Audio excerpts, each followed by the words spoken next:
Like, I understand where we're going. However, I think we need to do it.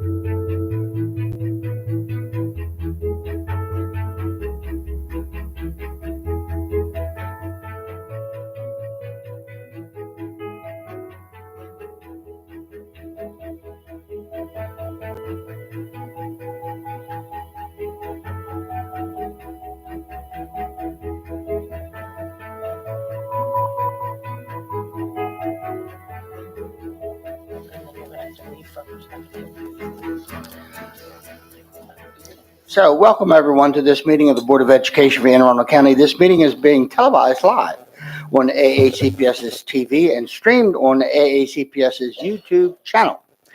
General information and protocols for the meeting are posted on the sign by the doorway as you enter the room. So please make sure that you read those if you have not already done so. Ladies and gentlemen, at this time we'll have our invocation. O God, we pray to administer that which is just in all educational policies, being ever mindful of your guidance. Stir us to action with love, wisdom, and understanding. And now for our Pledge of Allegiance.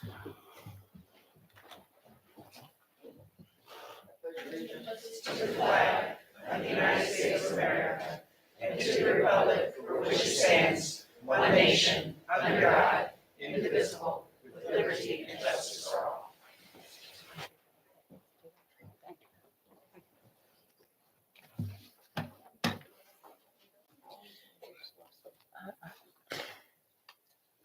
I don't feel like these last minute until.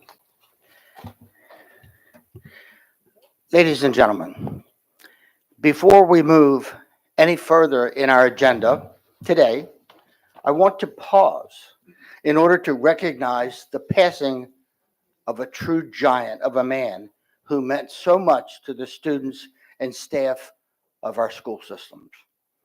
The Reverend Dr. Tim Tootin, WBAL TV's education reporter for 35 years before he retired in 2023, passed away earlier this month at the tender age of 66. Most know Tim as the man who would make students and staff happy or sad as he announced no closings on the air. But he was far more than that.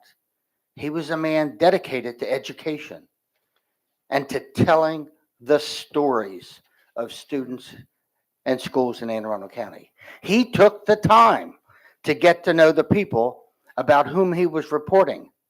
If you ever encountered Tim, you left that encounter feeling like you had just talked with a lifelong friend. Tim left an enormous footprint in our county and region, and we are all better because he told our stories. Ladies and gentlemen, please join me in a few moments of silence in memory of Dr. Tim Tootin.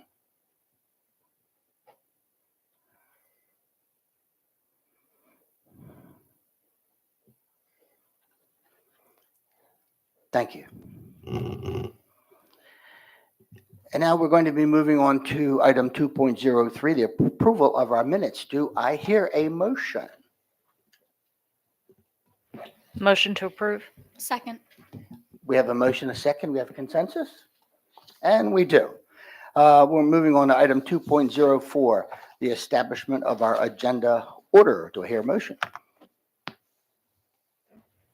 Motion to accept agenda order as written. Second. We have a motion and a second. Consensus? Okay, we do. So we're going to be moving on to item 2.05, our Student Equity in Action Spotlight. Good evening, everyone. It is an honor to announce the February 2025 Student Equity in Action Spotlight. Tonight, we recognize an 11th grade student from Severna Park High School who was passionate, funny, and known to many via his Instagram account as Dr. Love. The student behind the pseudonym is none other than Owen Kress, the February awardee of the Student Equity in Action Spotlight. Dr. Love was born on Valentine's Day when Owen was a freshman. Unbeknownst to him, his plot to get a kick out of his friend by calling himself a love doctor would eventually lead him on a path of new interests and rising fame. He took a pair of his sister's heart-shaped glasses and told his friends that he was Dr. Love. Owen's friends then created Valentine's cards with his phone number on them. Owen, or Dr. Love, henceforth, found that through this activity, he had a real passion for helping people and for goofy comedy. Though he may not be a licensed doctor, he sure has the work ethic of one. Owen constantly posts and promotes kindness. To Dr. Love, everyone's heart is valuable. There's an air of lightheartedness and kindness that lets people talk as friends. That's what makes people excited to participate in charity events and to work with Dr. Love. The spirit of love, not of romance, but of love that's patient and kind, that doesn't envy or boast, that rejoices in the truth, Kress said. The charity projects that he led came to fruition after he envisioned a crowd wearing heart glasses and helping the community by sharing love.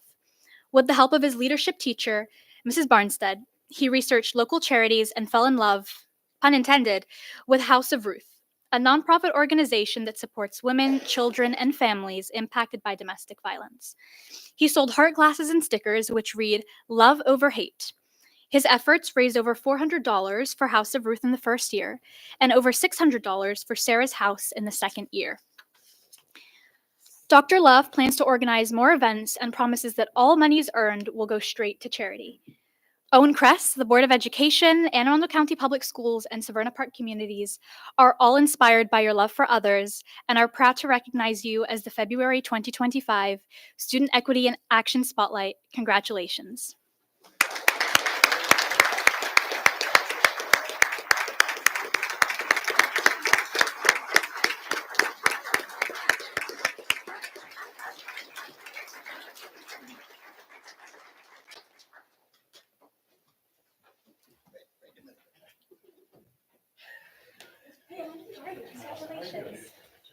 So here I have this lovely little plaque for you. The lovely words that were written about you. I'll place them up here so we can take a picture with this. So very quickly, let's start with this.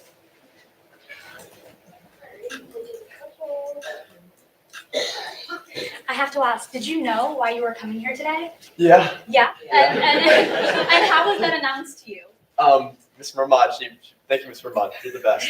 She pulled me aside and was like, oh, I have a little email for you. Mm-hmm. And it turns out it's more than an email, it's a bit of a meeting. I know.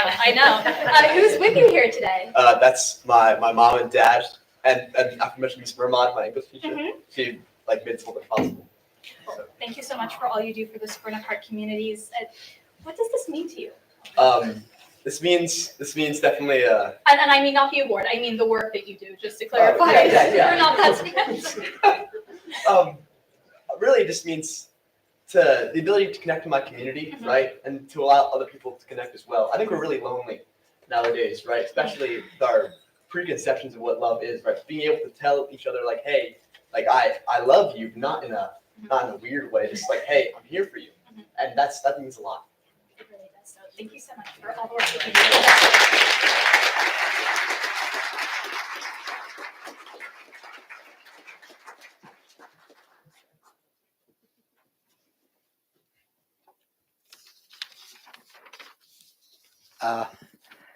So Miss Howe, we're going to take a break for photos? Okay. Before we do that, this wonderful young man, it brings back some memories to me. You know, I hadn't planned on saying this, but during my 49-year career as a teacher, one of the things that I used to do is I used to kind of role play for students. And I was a French teacher, so I'd walk outside the door, and then that French guy would come back in. I did that from the beginning. I did it from day one. And the concept was a concept that students caught on because they saw that transition. Well, there were times when I would come back in as somebody else. And it just popped in my mind. I did this for maybe 10 years. I came back, and I'm going to say this was in the 80s or 90s. I came back as a gentleman. His name was Dr. Leo Buscaglia. Anybody out there know Dr. Leo Buscaglia? Well, I guess I'm showing my age. Well, unfortunately, Dr. Buscaglia is no longer with us anymore. However, the importance was he was known also as the Doctor of Love. And the reason I did it was because I understood what this young man understands now, the value of caring and the value of loving someone, and also being willing to say that now. And so you occupy a special place in my heart. So thank you so much for listening, folks. So at this time, we're going to take a few-minute break for some photographs. And I believe the board will be taking a photograph here.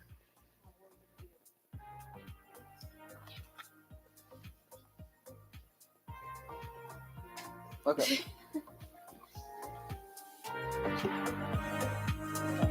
Yeah.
Okay, ladies and gentlemen, we are back.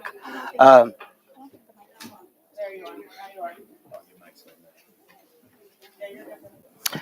Welcome back, ladies and gentlemen.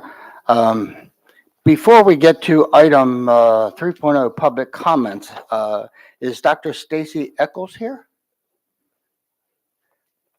Happy birthday.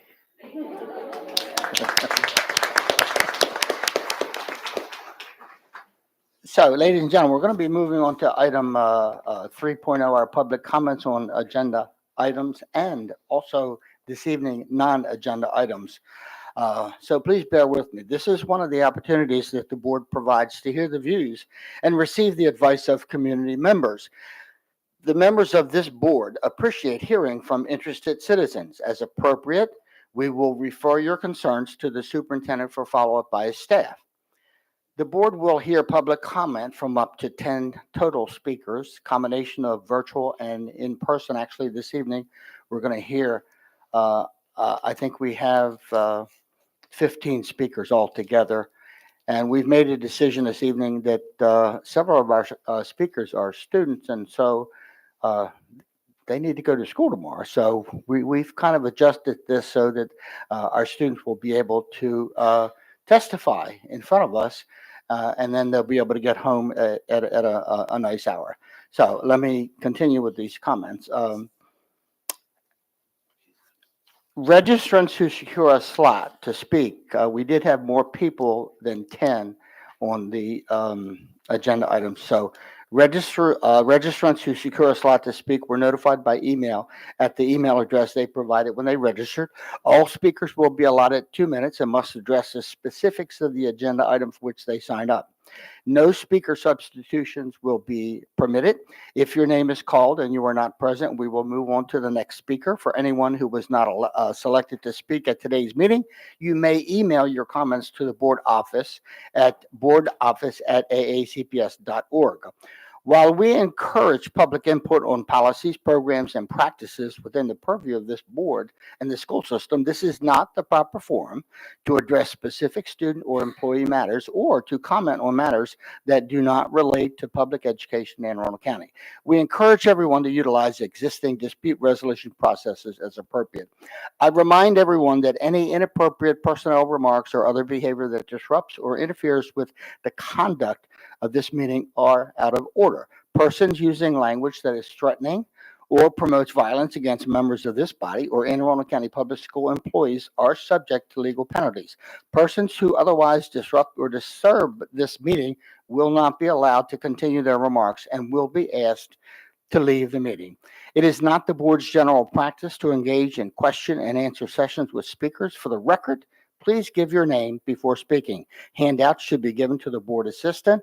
I ask that speakers observe the 2-minute clock. A yellow light will shine when you have 30 seconds remaining, and a tone will sound when your time has expired. Please conclude your remarks when you hear the tone. If you continue after your time has expired, the microphone that may be turned off. It could also be turned off if a speaker addresses specific student or employee matters or are commenting on matters not related to public education here in Anne Arundel County. So, first of all, this evening, we're going to begin with our virtual public comment on non-agenda items. The first speaker this evening is Katie Russo.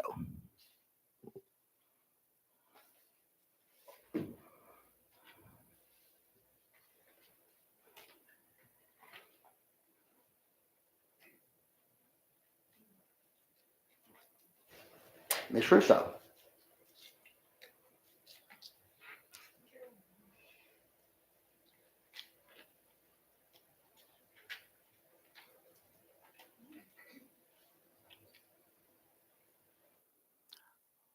Okay, perhaps there's some technical difficulties. We'll move on to our second speaker, and we'll come back to Ms. Russo.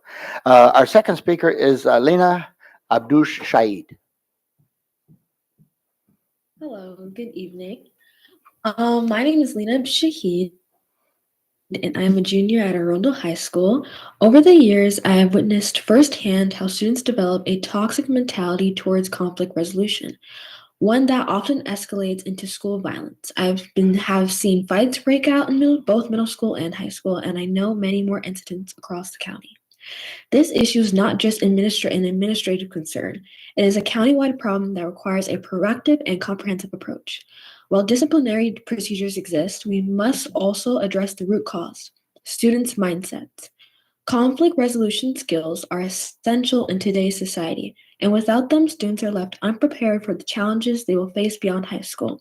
If we want to prevent violence before it happens, we need to teach students how to navigate conflict in a mature and constructive manner. One way to do this is by integrating wellness lessons and expanding conflict resolution education within the health curriculum.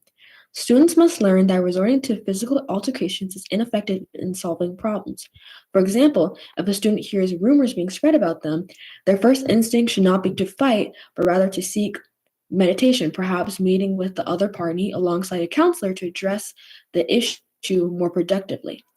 In the real world, physical violence has serious consequences. By fostering a mindset shift in our schools, we can equip students with the skills they need to resolve conflicts peacefully, ensuring the success both during and after their academic careers. I urge the board to prioritize this issue and take active steps towards raising awareness and implementing preventive measures. Thank you. Thank you. I'm going to circle back to see if Katie Russo is now available.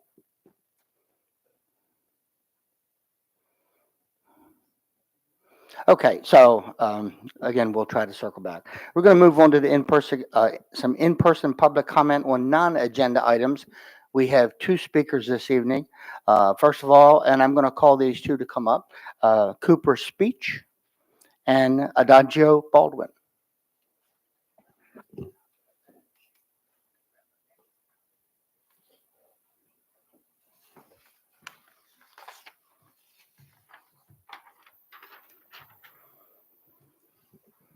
Cooper.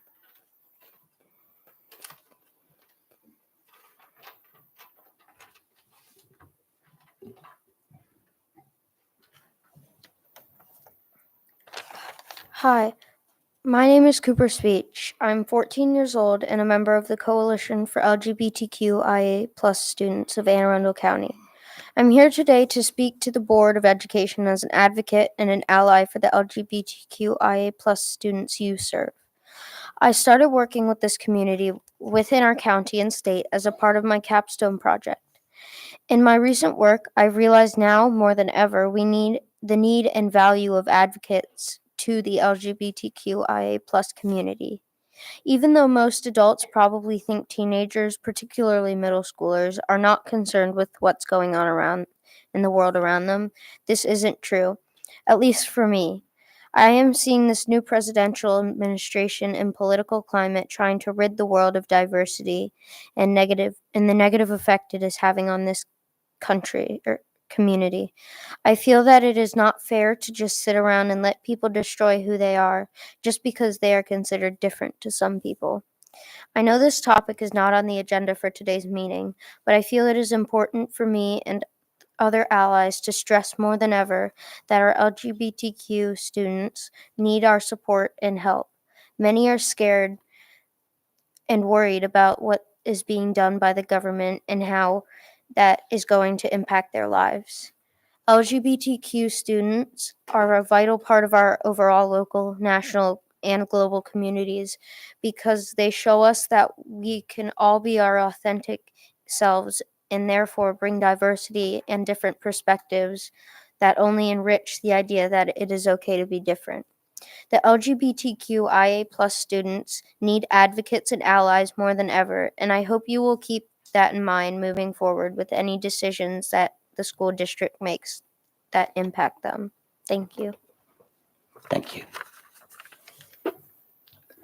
Next we have Adagio Baldwin. Good evening, Superintendent, Dr. Bedell, President Silkworth, and other members of the board.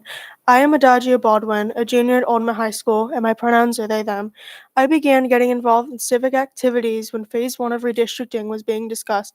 Since then, I've been engaged in in activities involving the community and my school. I feel it's helped me understand and communicate with my peers and advocate for my own and my community's needs. This has led me to think and discuss civic education and engagement in the district. According to the AAMC Center for Health Justice, 29% of students from ages 14 to 17, which is roughly a third of the rising generation, are not civically ready and are likely to remain civically unengaged due to a lack of understanding. However, a study in 2020 by the National Conference on Citizenship finds that students who are civically engaged are more likely to be involved in their community by participating in volunteer work, being aware and involved in local politics, and voting in future election cycles.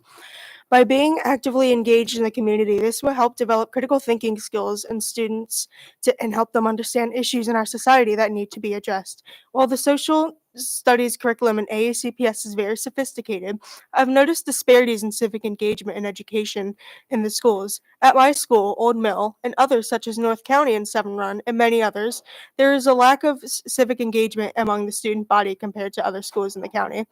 Well, we can further promote civic engagement and equity in the schools by allocating more funds and tweaking the curriculum and multiple classes in the social studies field, which would allow for more resources and thought to be put into in education. To foster civic engagement, interactive units such as class volunteer work, meaningful debates and conversations involving current and historical context, and a way for understanding of government processes should be implemented. We should also encourage students to participate in their SGAs and CRASC. Thank you. Thank you so much. Ms. Shalhan? Yeah, I just want to say thank you for coming and testifying before us. I know it's scary. It was definitely scary when I was on the other side and coming to speak with the board, and I always applaud hearing the student voice, so thank you. Okay. Thank you so much. Thank you. So I want to double back again to see for virtual public comment on non-agenda items. Is Katie Russo available? Can you hear me, Mr. Soapworth? Hey, hello. You can hear me? Yes, we can. Wonderful. Third time's a charm, I guess. Good evening, everyone. My name is Katie Russo. I'm a high school teacher here in AACPS, and I've also been a GSA sponsor in AACPS since 2016. In that role, I have listened to countless student concerns and supported solutions to make their school experiences safer and more inclusive so that they can focus on their education. I'm here because I, like many others, have concerns about the rise of discrimination toward the LGBTQ community with federal executive orders that threaten the safety, rights, and livelihood of the transgender community in particular. Specifically, the erasure of trans identities from official document language, organizations, and even school environments.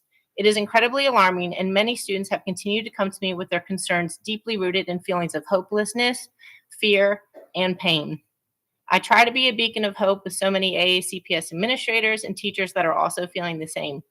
We're all trying our best to support our students in this moment, and I'm here in hopes that our Board of Education will continue to affirm our commitment to ensuring that the policy and regulations, JQ, safe and inclusive environments for LGBTQ students, is upheld and taken very seriously and administered with fidelity despite any threats from any outside forces. Our amazing students deserve to feel safe, supported, and advocated for by our county's leadership and also in this Board of Education. Our LGBTQ students, their families, and our AACPS community at large would like to know that our system will continue to support our students in their basic human rights so that they are free to be themselves and free of judgment in our school walls. In education, we don't tell any student who to be. We support who they are, how they show up, and grow them academically, free, and find them additional opportunities for success. That's what we do. Maryland and Anne Arundel County are amazing places to live with mottos such as leave no one behind, the best place for all, and belong, grow, and succeed. We must hold ourselves to a perpetual standard of respect and dignity for all members of our AACPS community, but especially our most vulnerable youth. I hope that you all have had an opportunity to read the recently published guidance memorandum to the LGBTQIA community by the Maryland Attorney General Anthony Brown concerning the LGBTQ protections under Maryland law. If you haven't, don't worry, I'm emailing it to you as we speak so that you may read the guidance for our schools and adjacent concerns our LGBTQ students and LGBTQ staff may be experiencing right now. Thank you for your time and advocacy for our students. so that they may be as successful as possible in our schools. You are appreciated for the work that you do in service to AACPS. Have a great night, everyone. Thank you. So we're going to move on to our virtual public comment on agenda items. First of all, I'm going to call Christina Corona. All right, good evening. My name is Christina Corona. I'm a high school English teacher currently serving as TAC president. I want to begin by thanking Dr. Bedell for his proposed budget that includes 155 additional special education positions, which are desperately needed. Only with adequate staffing will we be able to reduce the crushing workload, which is driving educators out of the profession. This is why we're happy to see budget amendments that will add even more staffing to reduce the caseloads for our school counselors, PPWs, school psychologists, social workers, and bilingual facilitators. These are critical staff who ensure our students come to school ready to learn. We appreciate that there is an amendment to increase the COLA for next year. While a mid-year 1% COLA is a step in the right direction, I must emphasize that this is not enough to make Unit 1 salaries competitive with our surrounding districts, especially for those at the top. This is why we're glad to see an amendment that will provide the funding needed to finally be able to include school counselors who have earned their MPCT on the career ladder. Just like classroom teachers, school counselors provide direct services to our students. They certainly deserve the same opportunity for increased compensation as well as career advancement that the career ladder provides. When educators work beyond their contractual hours, they should be compensated for their time. Tonight's amendment to ensure that fourth grade teachers get paid for the annual overnight field trip to Arlington Echo to support students' environmental literacy is long overdue. Now, I know these are difficult and uncertain budgetary times, but ultimately it's your task to present a budget to the county executive and county council that addresses the school system's needs. As you deliberate tonight, remember that the education of our students can only happen through the efforts of our rank and file educators who work directly with our students tirelessly in classrooms, offices, and hallways throughout our schools. It is these educators who make the theoretical plans from central office become a reality. As you vote, I urge you to prioritize the amendments which will help us to better retain educators. We all know that the more valued educators feel, the more resources and support they have, and the less financially burdened they are, the better they're able to serve the diverse needs of each and every student in this county. Thank you. Thank you. Our next speaker is Jorge Cordoba. Thank you. Can you hear me? Yes, we can. Thank you. Good evening. I'm Jorge Cordova, an educator at Meade High School. I am appreciative of the additional 1% mid-year COLA as it helps retain dedicated staff, but it's not enough. Recent COLAs have not been adequate to make our salaries competitive or even get us ahead of the inflation. The Anne Arundel County community needs to understand that educators can best serve our students when we have manageable working conditions and competitive salaries to recruit and retain us. I also appreciate that daily $10 increase for substitute teachers to ensure there's a regular coverage for vacancies to support decreasing class sizes. We are excited about the first steps towards longevity bonuses for all staff. This was not a proposal that the school system wanted to engage with our union when we proposed it last year. It is a clear step toward retaining our dedicated staff and a gesture veteran educators will appreciate. In order to recruit and, more important, retain educators, we need the entire pay scale to be competitive from the starting salary all the way to the top step. We support the addition of all staff noted in the budget amendments, as we know this position will decrease class sizes and caseloads. We hope to see an amendment for pay increase for school social workers to match the pay of their comparably qualified colleagues, such as PPWs and psychologists, but we will continue to bring that forward as a proposal. We support school counselors receiving the ability to earn the NBC salary enhancement and look forward to ensuring they are placed on the career ladder so they may also receive the maintenance bonus. Thank you so much. Thank you. Have a great evening. Thank you. Our next speaker is Elizabeth Ruddy.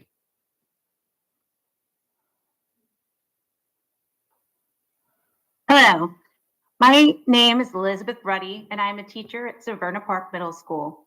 Thank you for allowing me the opportunity to speak tonight. This is my 23rd year teaching and my 17th year with AACPS. I want to speak tonight regarding the 3% COLA in Dr. Bedell's proposed budget and the amendment that proposes a 1% mid-year COLA.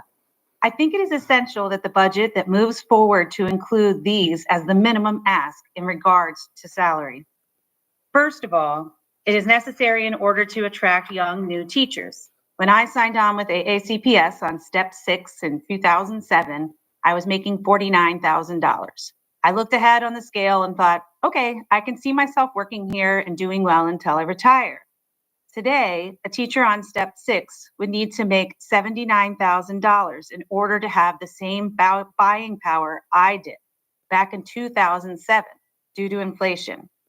Today, step 6 in AACPS sits at $66,000, and that trend of falling $10,000 to $20,000 behind inflation in surrounding counties continues as you head up the scale. Additionally, we are facing year 2 of 3 years of increases in our portion of paying towards health insurance. This increase took a huge bite out of my raise I received this school year due to monthly costs rising, as well as prescriptions and co-pays going up anywhere from $5 to $10. In conclusion, I thank you for the progress we have made. Gone are the days when I sat on step 7 for 5 years, step 8 for 2 years, and step 10 for 2 years. I ask that you continue to make decisions that don't let us fall further behind. Thank you. Thank you. Our next speaker is Will Johnson. Hi there, can you hear me? Yes, we can.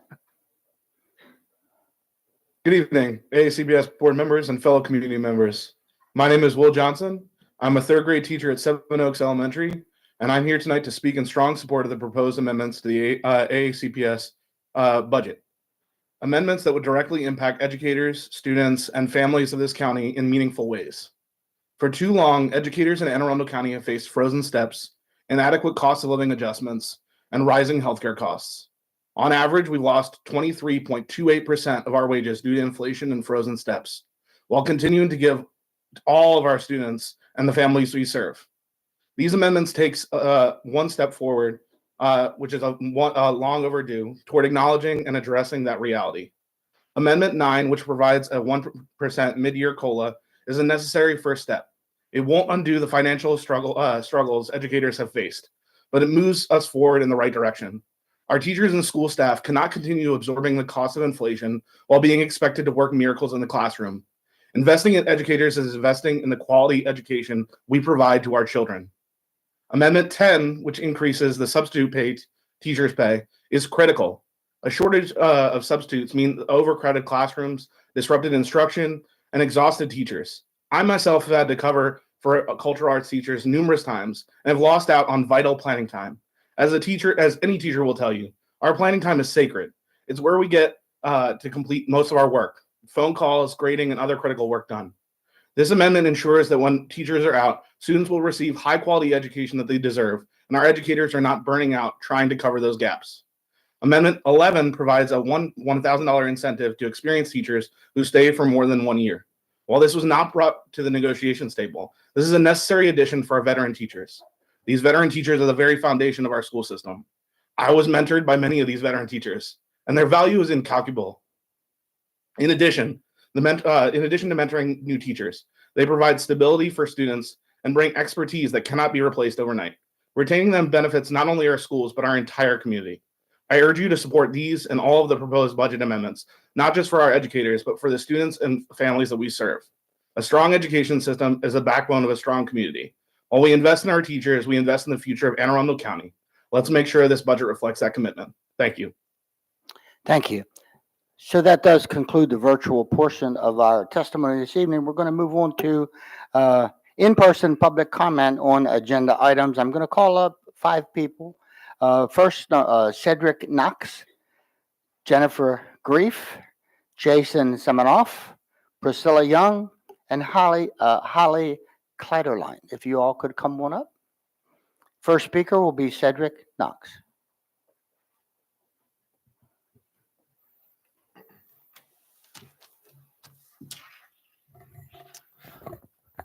Good evening. My name is Cedric Knox. I come before you tonight as a parent and music educator. I am speaking in support of Amendments 14 and 15. It goes without saying that I am a huge supporter of music education.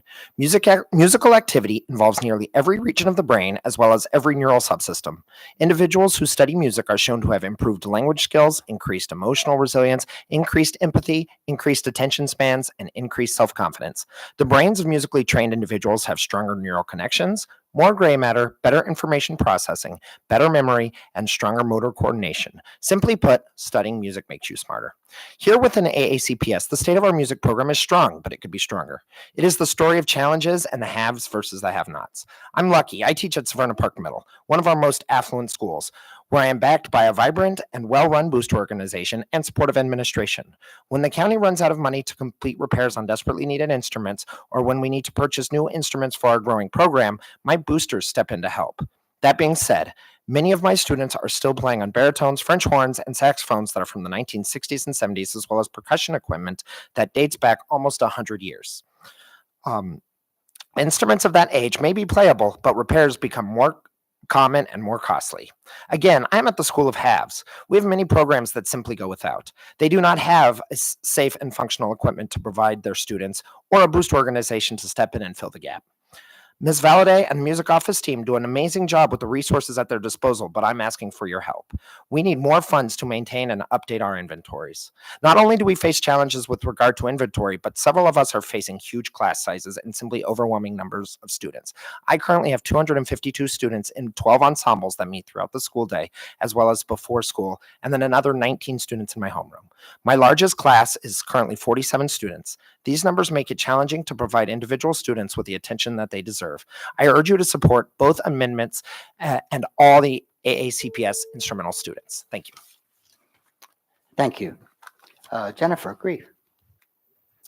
Good evening, board members and Dr. Bedell. My name is Jennifer Grief, and I am here tonight both as a parent and as president of the Severna Park Middle School Music Boosters. I'll be speaking on amendments 14 and 15. Severna Park Middle School has a decent-sized inventory of band and string instruments, which are loaned to students each school year. Some of these instruments are in dire need of repair and/or replacement. Some are over 50 years old, stored in cases that are just as old and are incredibly heavy. I know because I smashed a finger with one last year while assigning instruments to students. I am grateful it was my finger and not a student, but for a larger, more expensive instruments, we have to loan them out so students have something to practice on at home, especially in the case of bus riders who don't have the ability to transport them to and from school each day. Severna Park Middle School's band and orchestra are very lucky to have not only a booster organization, but a very supportive base of parents and community members willing to pay membership fees and help our students fundraise to pay for instrumental supplies, repairs, and replacements. I'm certain this is not the case in all parts of Anne Arundel County, furthering the divide between the haves and the have-nots. Our director has a program of, 258 students. During the 2023 school year, it took him 2 weeks to assign instruments to students. I started coming in last year to pick up the slack during the first week of the year to assign instrument lockers and instruments for both classroom and home use so he could teach and the students could play music. Our students are thriving at SPMS, but only because our director wouldn't have it any other way, even if it means running himself into the ground to do it. His largest class size for this school year is 47 students. His average is 32.25 students per class, and he teaches 8 classes. I am sure he is not alone in being the sole band and orchestra director at a secondary school in the county. Growth in program sizes at the middle and high school in Severna Park is the goal year over year, but 47-1 is not sustainable. Please approve these secondary music teachers and give our teachers the support they both desperately need and deserve. Thank you. Thank you. Jason? I have to go to the podium. Sure.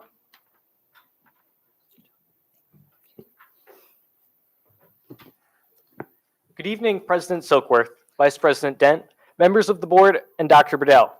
My name is Jason Semenoff Jr. I'm a proud freshman at Chesapeake High School, and I come before you today to express my strong support for budget amendments 14 and 15.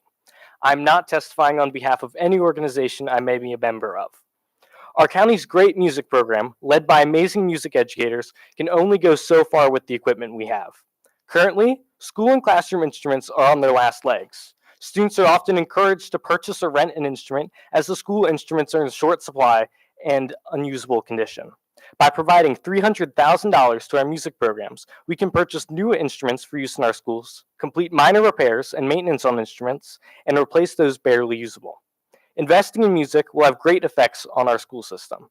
A study by Joseph M. Pirro and Camila Ortiz at Long Island University found that students who participate in an instrumental music program outperform other students in reading and comprehension skills-based assessments. In all of our instrumental music classes, students learn crucial soft skills like teamwork, collaboration, time management, attention to detail, creativity, emotional intelligence, and confidence. By adopting these amendments, more students will be able to receive the benefits of our comprehensive music programs, and research shows there will be a boost in our test scores as a result. The funding inequity to music programs is not going to be fixed overnight, but I'm pleased to see AACPS taking the steps and working to fix our inequitably underfunded music programs. I urge this board to pass and adopt Amendments 14 and 15. Thank you for your time. Have a great night. Thank you. Priscilla Young. I'm often known as Sue Young too, but so same person. Good evening, President Silkworth, Vice President Dent, Dr. Bedell, and board members. I am Sue Young, NBCT school counselor serving Belvedere Elementary. I have been an NBCT school counselor since 2020, and am asking for your yes vote on Amendment 12. This would provide for the same salary enhancement for your school counselor NBCTs that our national board colleagues have been earning for years. I have testified before you, as well as testifying to the AIB and MSDE to work on this challenge. While everyone agrees it should be done, it is time to take action to change this for our AACPS MBCT school counselors.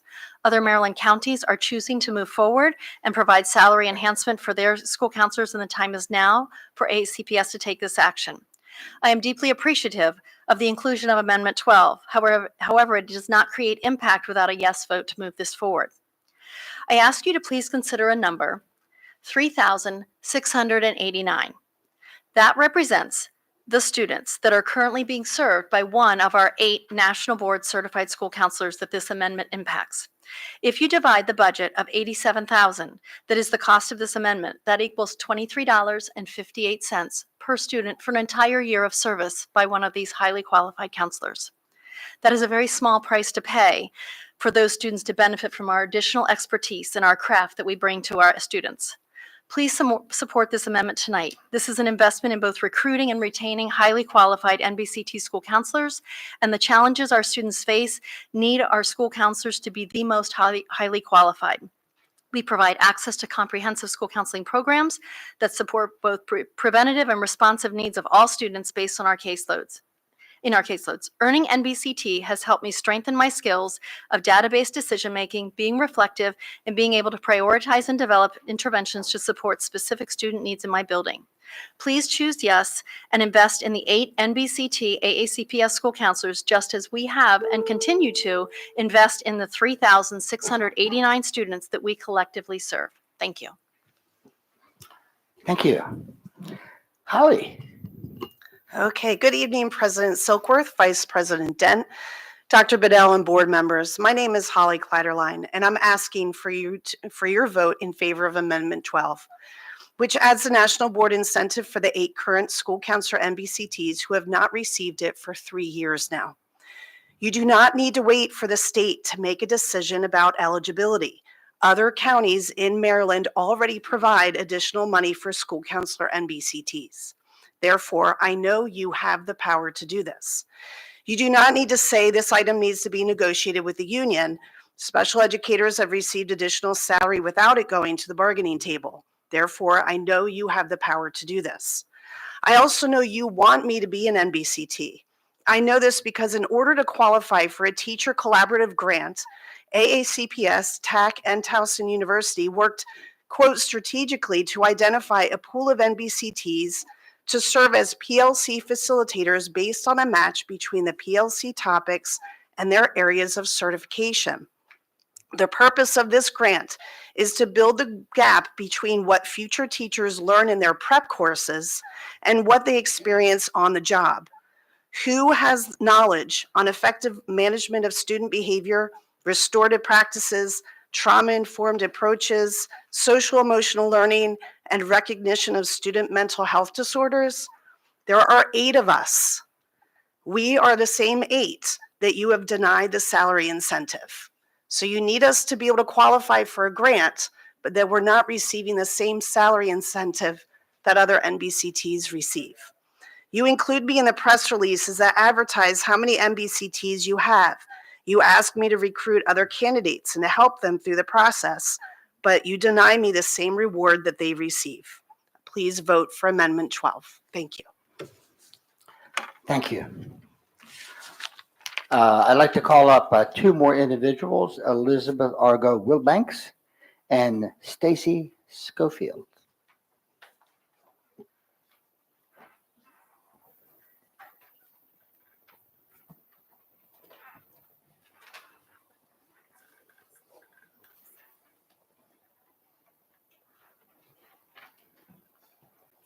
So, Elizabeth?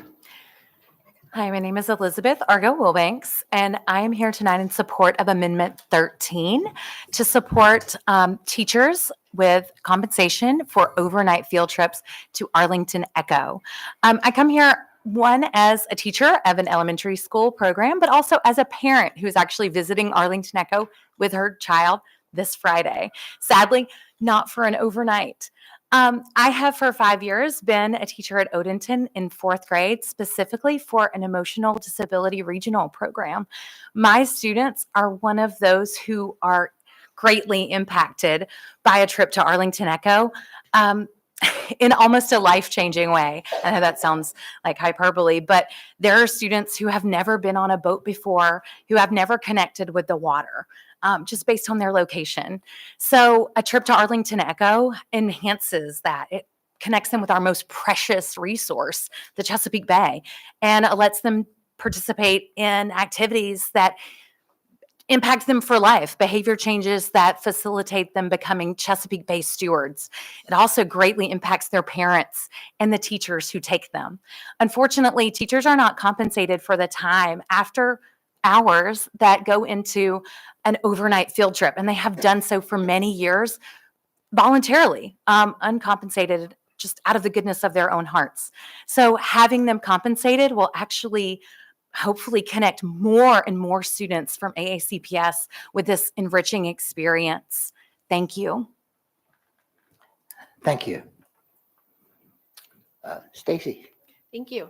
Good evening. I am Stacy Schofield, and I am representing the Southern High School CASE Agriculture Science Program as a parent and as an educator.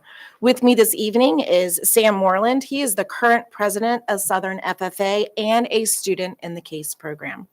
We are requesting support for Amendment 20 for funding for the CASE Agriculture Science Program. Without the funding, our students must work tirelessly to fundraise to support instructional, hands-on experimental labs in the classroom that helps prepare them for future success in the vast career of agriculture. Further, these funds would allow the CASE program to expand their greenhouse projects to include hydroponic and aquaponics with modern equipment. As I am sure the board is aware, our new elementary CKLA reading curriculum has agriculture embedded at every grade level.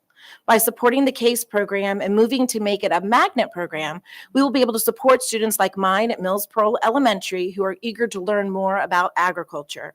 I have been fortunate as an educator to be supported by the Anne Arundel County Farm Bureau and the FFA alumni to attend workshops, conferences, and supply with grants to incorporate agriculture into my library program. If the CASE program was to be a magnet program, my students would continue to benefit as they eventually matriculate to high school. As a parent, I have experienced firsthand the positive impact the CASE program has had on my 2 sons. It has given the academic purpose as well as a field of study once they graduate from Southern. The CASE program has a 100% graduation rate.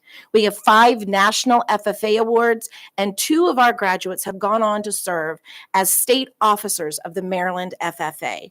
My oldest son, Ethan, was a CASE graduate and is now a student at the University of Maryland in the Institute of Applied Agriculture program. The work he did in the CASE program helped him be more than prepared for the rigorous academic work at UMD and to become a leader at the university in the agriculture field. In conclusion, I implore you to fully fund Amendment 20. This program benefits all students at all education levels and works to create future leaders. Thank you. Thank you. Thank you. Thank you so much. All right. So I believe that does conclude the testimony this evening. We'd like to take this opportunity to thank everyone for their advocacy this evening. And so now we're going to move on to our report section. First of all, at 4.01, our CRASC report.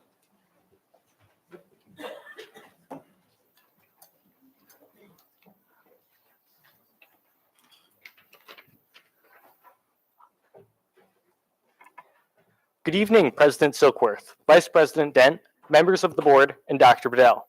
My name is Jason Semenoff Jr. My pronouns are he, him. I'm a proud freshman at Chesapeake High School, and I'm so honored to be serving as the CRASC Secretary of Education. The Maryland Association of Student Councils hosted its Winter Leadership Conference on January 25th, 2025 at Walter Johnson High School in Montgomery County. The event featured workshops focused on leadership development, advocacy, and communication skills. During the conference, Zaria Nakvi of Winston Churchill High School and Omari Barnes of Crossland High School were selected as finalists for the student member of the Maryland State Board of Education. CRASC enjoyed having Dr. Bedell there for candidate speeches and Q&A. This just in from the governor's office, a huge congratulations to Prince George's County's Omari Barnes, who was selected by Governor Moore to be the Maryland State Student Member of the Board for the 2025-2026 school year. On February 4th, CRASC members participated in Advocacy Day at the Maryland General Assembly, speaking with Anne Arundel County members of the House and Senate delegations about House Bill 402 and Senate Bill 307. The event was a great success, and we look forward to the bill's passage. On February 12th, Secretary of Legislation Julian Holloman testified on behalf of CRASC in support of Senate Bill 307. He argued that the exclusion of student member of the board from the recent compensation increase was very discriminatory, as our SMOB has full voting rights and significant responsibilities that often prevent them from working. To ensure fair opportunities, it was proposed that the SMOB scholarship be increased to $15,000, aligning with the other board members' compensation, supporting rising college tuition costs, and making the position more accessible to lower-income students. The February episode of Teen Talk explores competitive student organizations like Model UN, MISA, and FBLA. Host Suha Kim speaks with students from across the county who participate in these extracurriculars. The discussion highlights the valuable skills these organizations teach, such as teamwork, leadership, and stepping out of one's comfort zone. They also provide a competitive space for students to pursue their passions beyond sports. Nominations for the 2025-2026 Anne Arundel County Public Schools Student Member of the Board are open and due by 4 p.m. next Wednesday, February 26, 2025. High school juniors in good academic standing interested in the position should submit their nomination forms via email to Ms. Pellegrin, the Manager of Student Leadership. Details on the nomination process and eligibility criteria are available on the CRASC website. Our General Assembly from last week has been rescheduled to Thursday, February 27th. The MASC convention is set for March 11th through 13th. For a full list of meetings and events, visit the CRASC website for more information.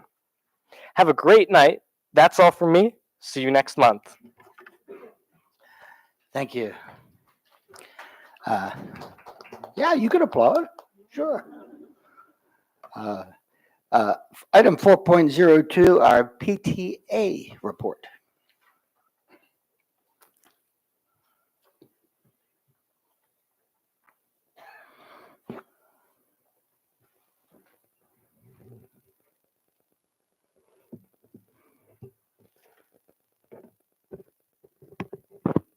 Good evening, Dr. Bedell, President Silkworth, Vice President Dent, all members of the Board of Education, and tonight's guests. My name is Michael Vasquez. My pronouns are they, them. I'm president of the Anne Arundel County Council of PTAs. Recently, we received many nominations and I should have worn my glasses. Submissions for the AAC PTA Reflections Contest. Thank you to our Reflections Committee co-chairs, Tamara Beeger and Amber Roberts, for their work on this year's Reflections Contest. Winners were announced on February 3rd.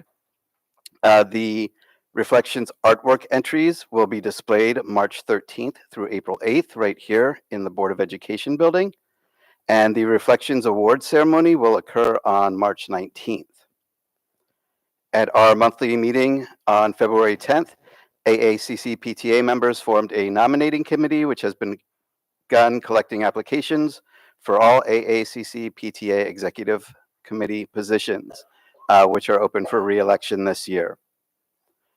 The Anne Arundel County Council of PTA's Board of Directors also discussed updating our bylaws and has begun making edits to present to members for our next monthly meeting on March 10th. And we are seeking feedback from local PTAs. So we would ask that if you wanted to speak or give us information, to contact us at email info@aaccpta.org or reaching us at our website, which I'm going to give you the old one. We have a new one. My what? I know. I'm old. I forget. Is aaccpta.org. And we have a new one, but it's more complicated. So that one will take you to our website. So I'm just going to stick with that for right now. And then the AACC PTAs wants to thank the board members who put amendments made for the AACPS 2026 fiscal year budget related to improving teacher incomes, especially for the inclusion of school guidance counselors to be eligible for the national board pay increase and the additional income suggestions for our most experienced teachers to be more commensurate with their experience and with the care they take of our students as they work to continue improving Anne Arundel County Public Schools progress. A side note, I am a former band member. I actually was in marching band in high school and in college, and I did it professionally for 4 years. Yes, you can do professional marching band. The $300,000 budget increase for that is great, but realistically, that's like 2 sets of drums and 4 tubas through the entire school district. So just keep that in mind. It's appreciated and it's a step in the right direction. So thank you for that.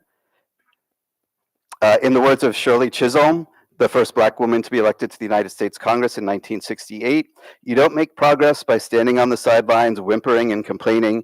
You make progress by implementing ideas. So I want to celebrate the students who came out tonight to advocate for themselves and for the budget items, as well as the other members of the community who did that. As an organization, AACPTAS will continue to advocate for policies that serve to support our teachers, school-based staff, and every child. We encourage all members to join us in this effort by working together to help our communities grow, thrive, and succeed.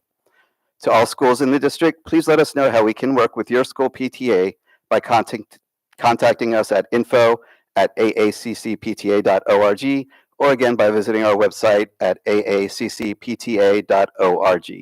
Thank you for your time. Thank you so much. And now we're going to move on to item 4.04, our budget committee report. Dr. Tobin.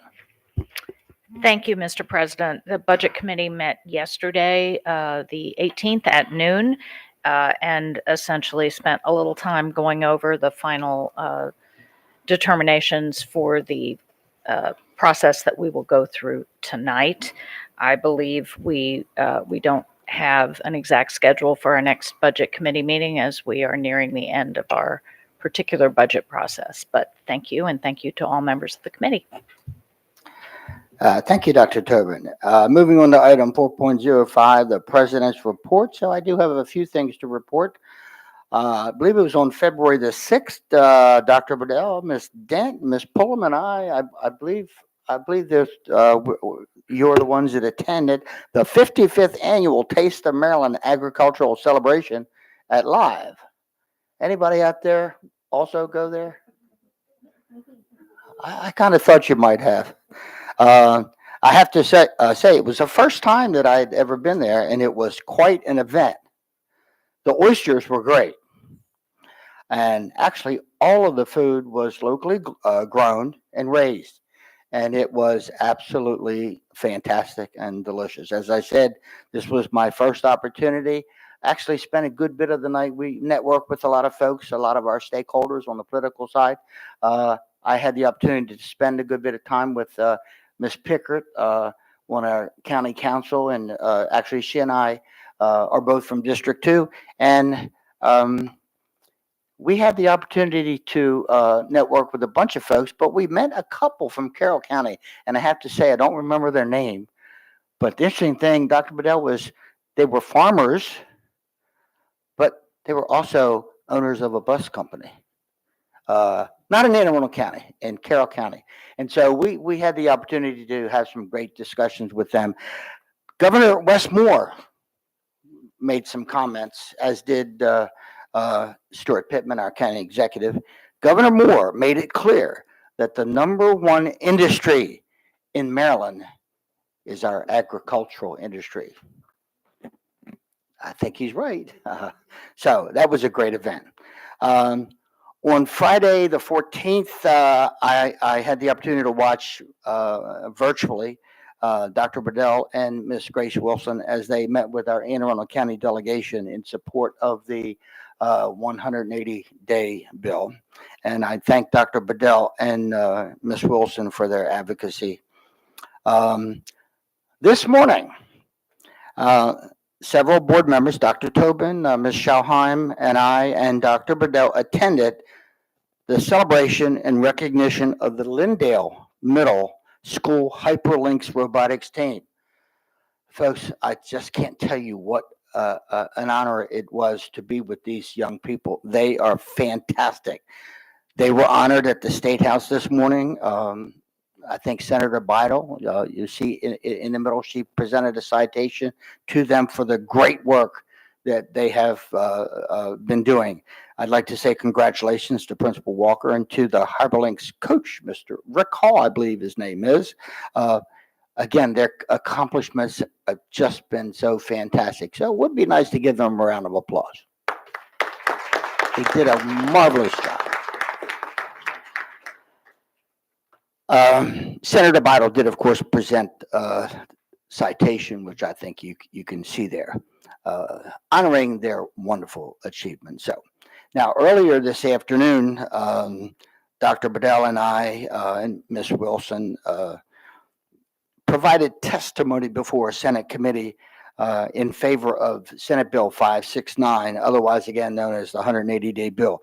And we appreciate the opportunity to continue to advocate for this bill, which will allow us to eliminate the 12 half days and develop better opportunities for professional development for our teachers, as well as more productive time for teachers to grade at the end of each marking period.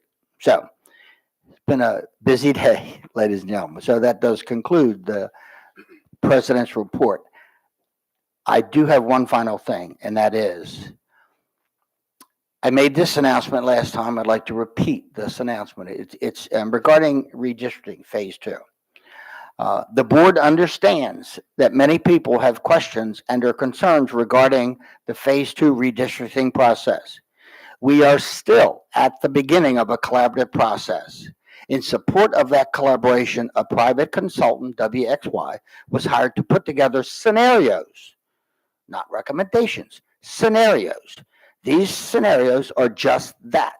The superintendent can amend the scenarios based on community feedback or other factors. In fact, that occurred in phase 1.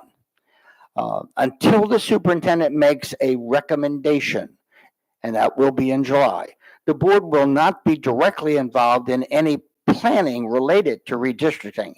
At this early juncture, the redistricting process is being led by the superintendent and staff with the consultant and the public's input by way of the web portal, which is up and running. I encourage you to utilize the web tool that was created for you and your fellow community members to provide input to the superintendent so that he can formulate a recommendation or recommendations to this board. So please go to www.aacpsredistricting.org to view the scenarios and leave comment by May 1st. And it's my understanding we are getting an awful lot of feedback at this point in time, and that is exactly what we need. The board will select an option or options to bring forward for a public briefing and public hearings, which will be scheduled in September and October of 2025. Complete information about the redistricting process can be found at www.aacps.org/phase 2 redistricting. Thank you so much. And so now we're going to move on to item 4.06, our superintendent's report. Dr. Bedell. Thank you, Mr. President. I know that Dr. Heiser spoke at the last meeting about the combined response of several agencies for the incident at Meade High School that occurred a couple of weeks ago. I want to begin this update with more news about it. And it's great, not just for the Meade cluster, but for our entire school system. First, Meade principal Ryan Durr has been named the Mid-Atlantic Region's International Baccalaureate Middle Years Program School Leader of the Year. Dr. Durr continues to do an outstanding job at Meade, and this honor is very well deserved. But also, Meade High School senior Kayla Morrison has been named one of 24 Emerging Scholar Award winners by the Maryland Business Roundtable for Education. The awards recognize students for their outstanding achievements in compassion initiatives, leadership, and academic success, with a special emphasis on STEM career interests.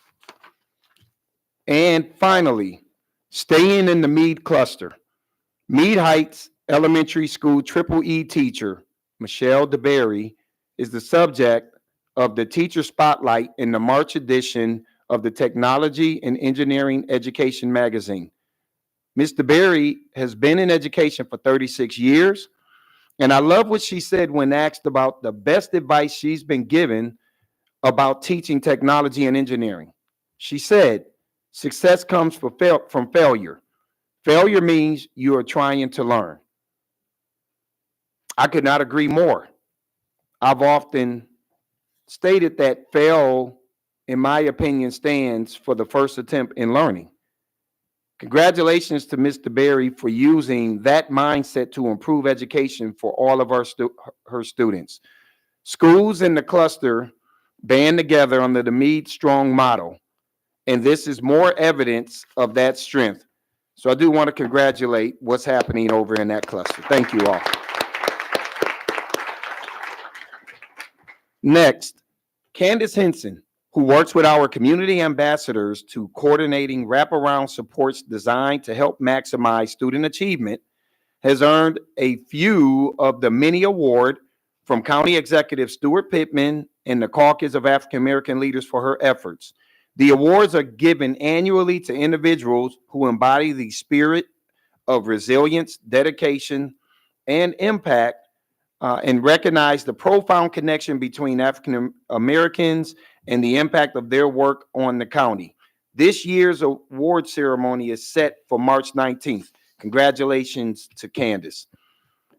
Also being recognized for her excellence is Pam Klink, culinary arts teacher at the Center of Applied Technology South.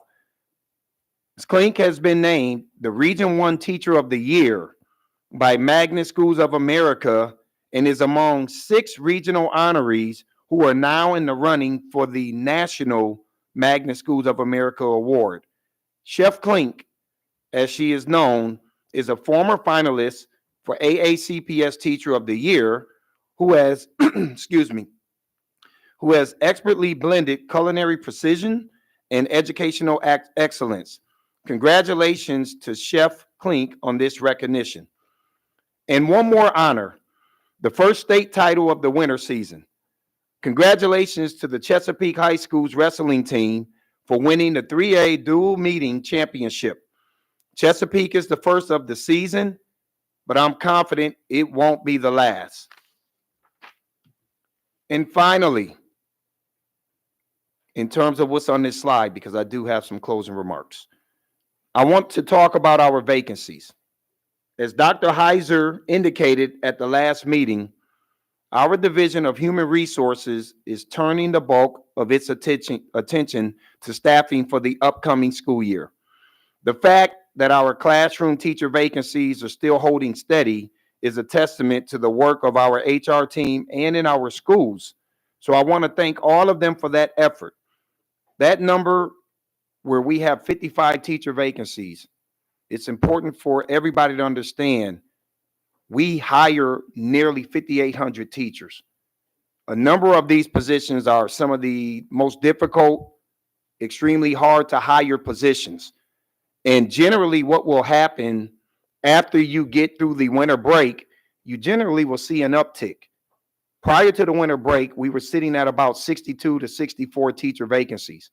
So that tells me that we're retaining people, holding on to them, and most importantly, we're still hiring. People are still interested in coming and wanting to work in this school district. And I think that is a good thing in terms of what's happening here with people wanting to be a part of this system. You can see the other areas, teacher assistants. We did not have this posted previously, so you don't see a comparative number there because this is our first year. We have 2 bus driver vacancies, which are internal Anne Arundel County bus drivers. So that's something that we know we will continue to work on. We're in better shape now with food service workers than we were last year at this time. So the same with custodians and crossing guards. So we are making progress, and I'm really proud of the work that the HR department, the folks who work in the different divisions, and the folks in our schools are doing. So thank you for that. And we think that that will all result in a much more productive student when the end of the year gets here. Lastly, I heard a couple of things tonight that triggered me. And one thing, the student who was recognized earlier, Dr. Love, Olin Crest, I wrote down a couple of things. The best place for all, Anne Arundel County. Leave no one behind, Governor Moore. Belong, grow, succeed, Anne Arundel County Public Schools. And I thought about these virtues: love, tolerance, compassion, empathy, sympathy, but sympathy when appropriate, because sometimes we can sympathize people into failure in life when we don't do it appropriately.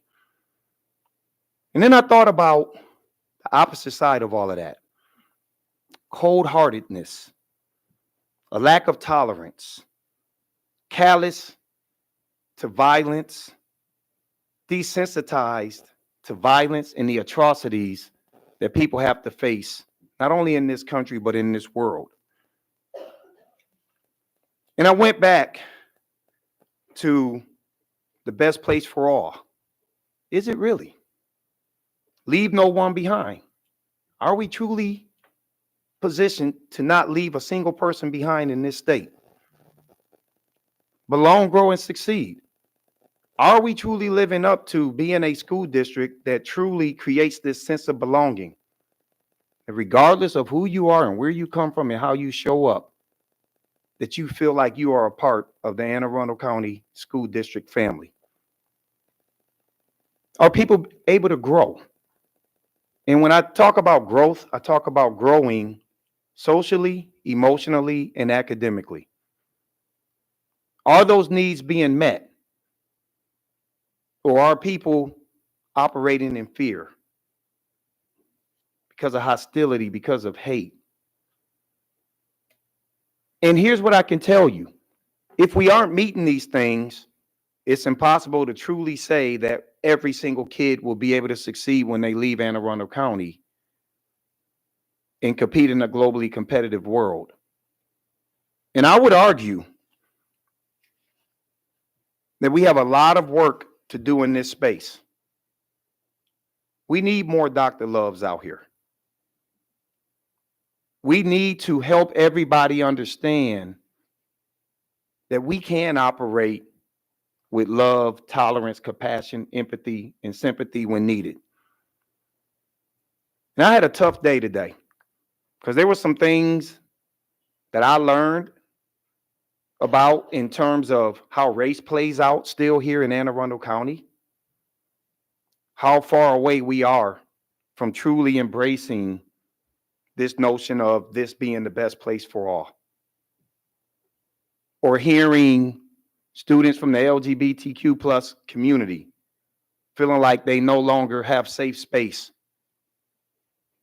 or the gender inequities that still continue to plague what happens not only in Anne Arundel County, but in this country.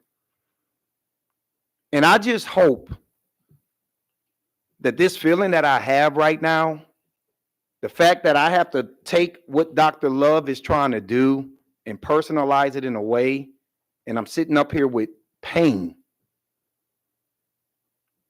that we are so far away from where we need to be as a community. Yes, Mr. Silkworth talked about redistricting. You know what hurts me? I don't want this community with that community. You can't come out into my community. Historically, that's been the setup here. And we've been okay with it. You tell me, oh, don't talk about the racial inequities that have occurred, but I have a racially restrictive covenant on who's allowed to live in certain communities and who weren't.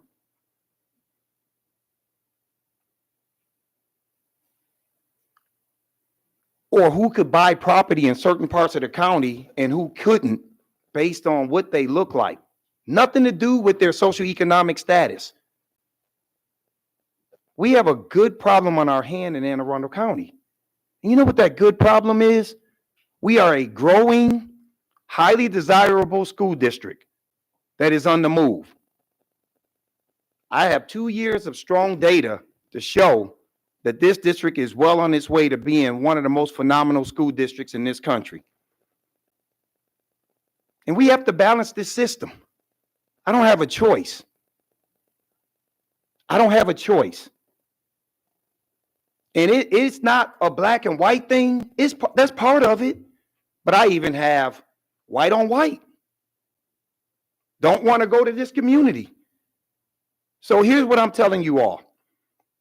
There is going to be some compromising that have to be made in order to balance this system so we can take it from it being a really good system to it being a phenomenal system.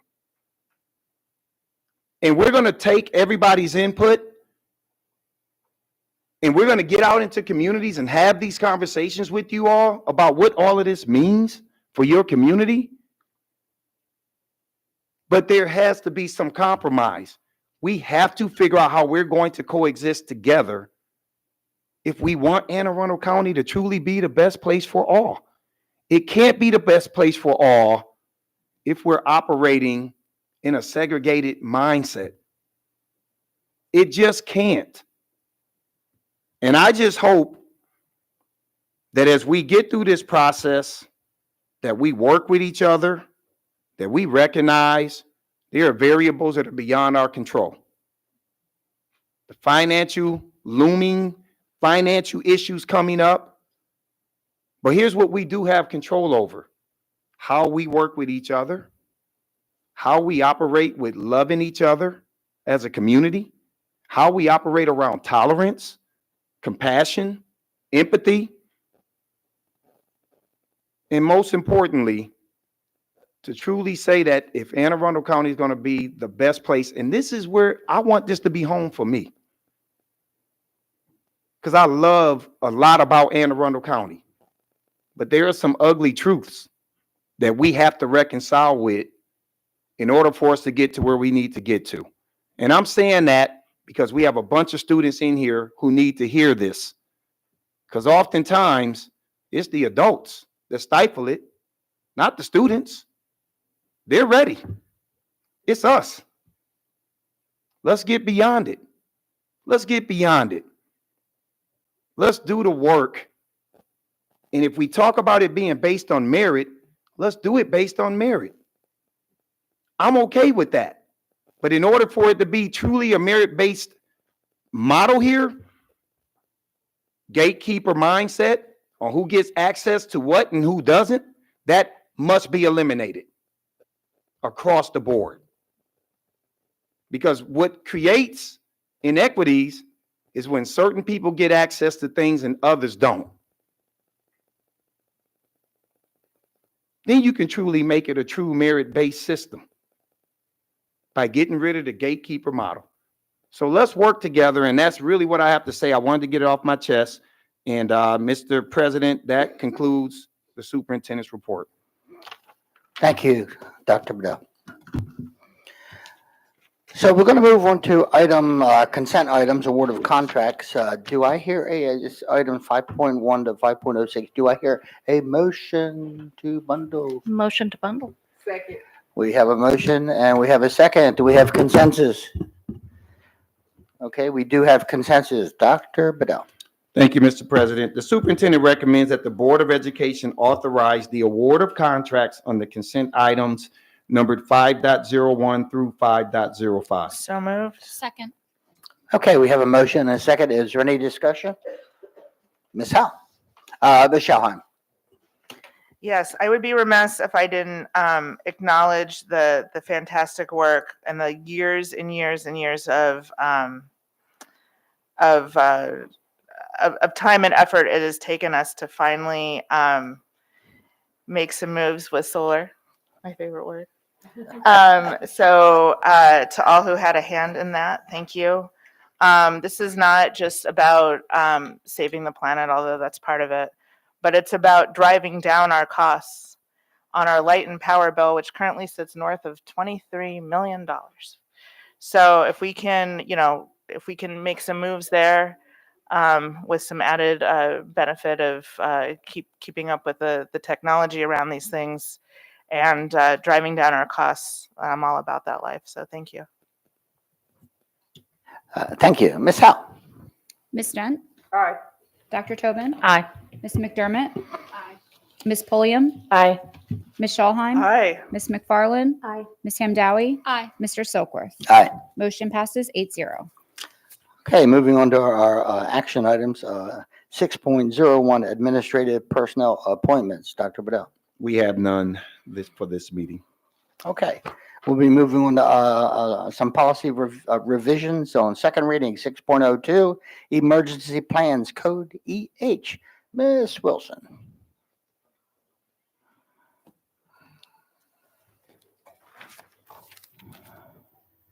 Good evening, President Silkworth, Vice President Dent, members of the board. For the record, I'm Grace Wilson, Senior Legislative and Policy Specialist for the district.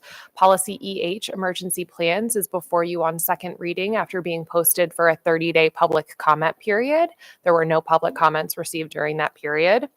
As a reminder, the policy is being updated to account for the passage of House Bill 1219 in 2024, which requires that as part of each school's venue-specific emergency action plan for all athletic facilities, each middle and high school develop a cardiac emergency plan as well. So the policy is being updated to update responsible office titles, to extend the policy beyond a state of emergency to address emergency situations as well, and to add legal references. I will just note the majority of the new state law requirements were addressed in the accompanying regulation, and I'd be happy to take any questions you have on policy EH. Okay, seeing no lights, we'll move on. So next we have on the first reading, item 6.03, grading.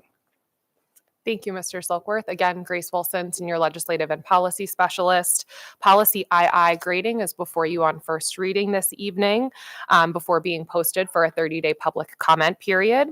The policy was requested for review by staff to make time-sensitive changes to implement the valedictorian and salutatorian selection process.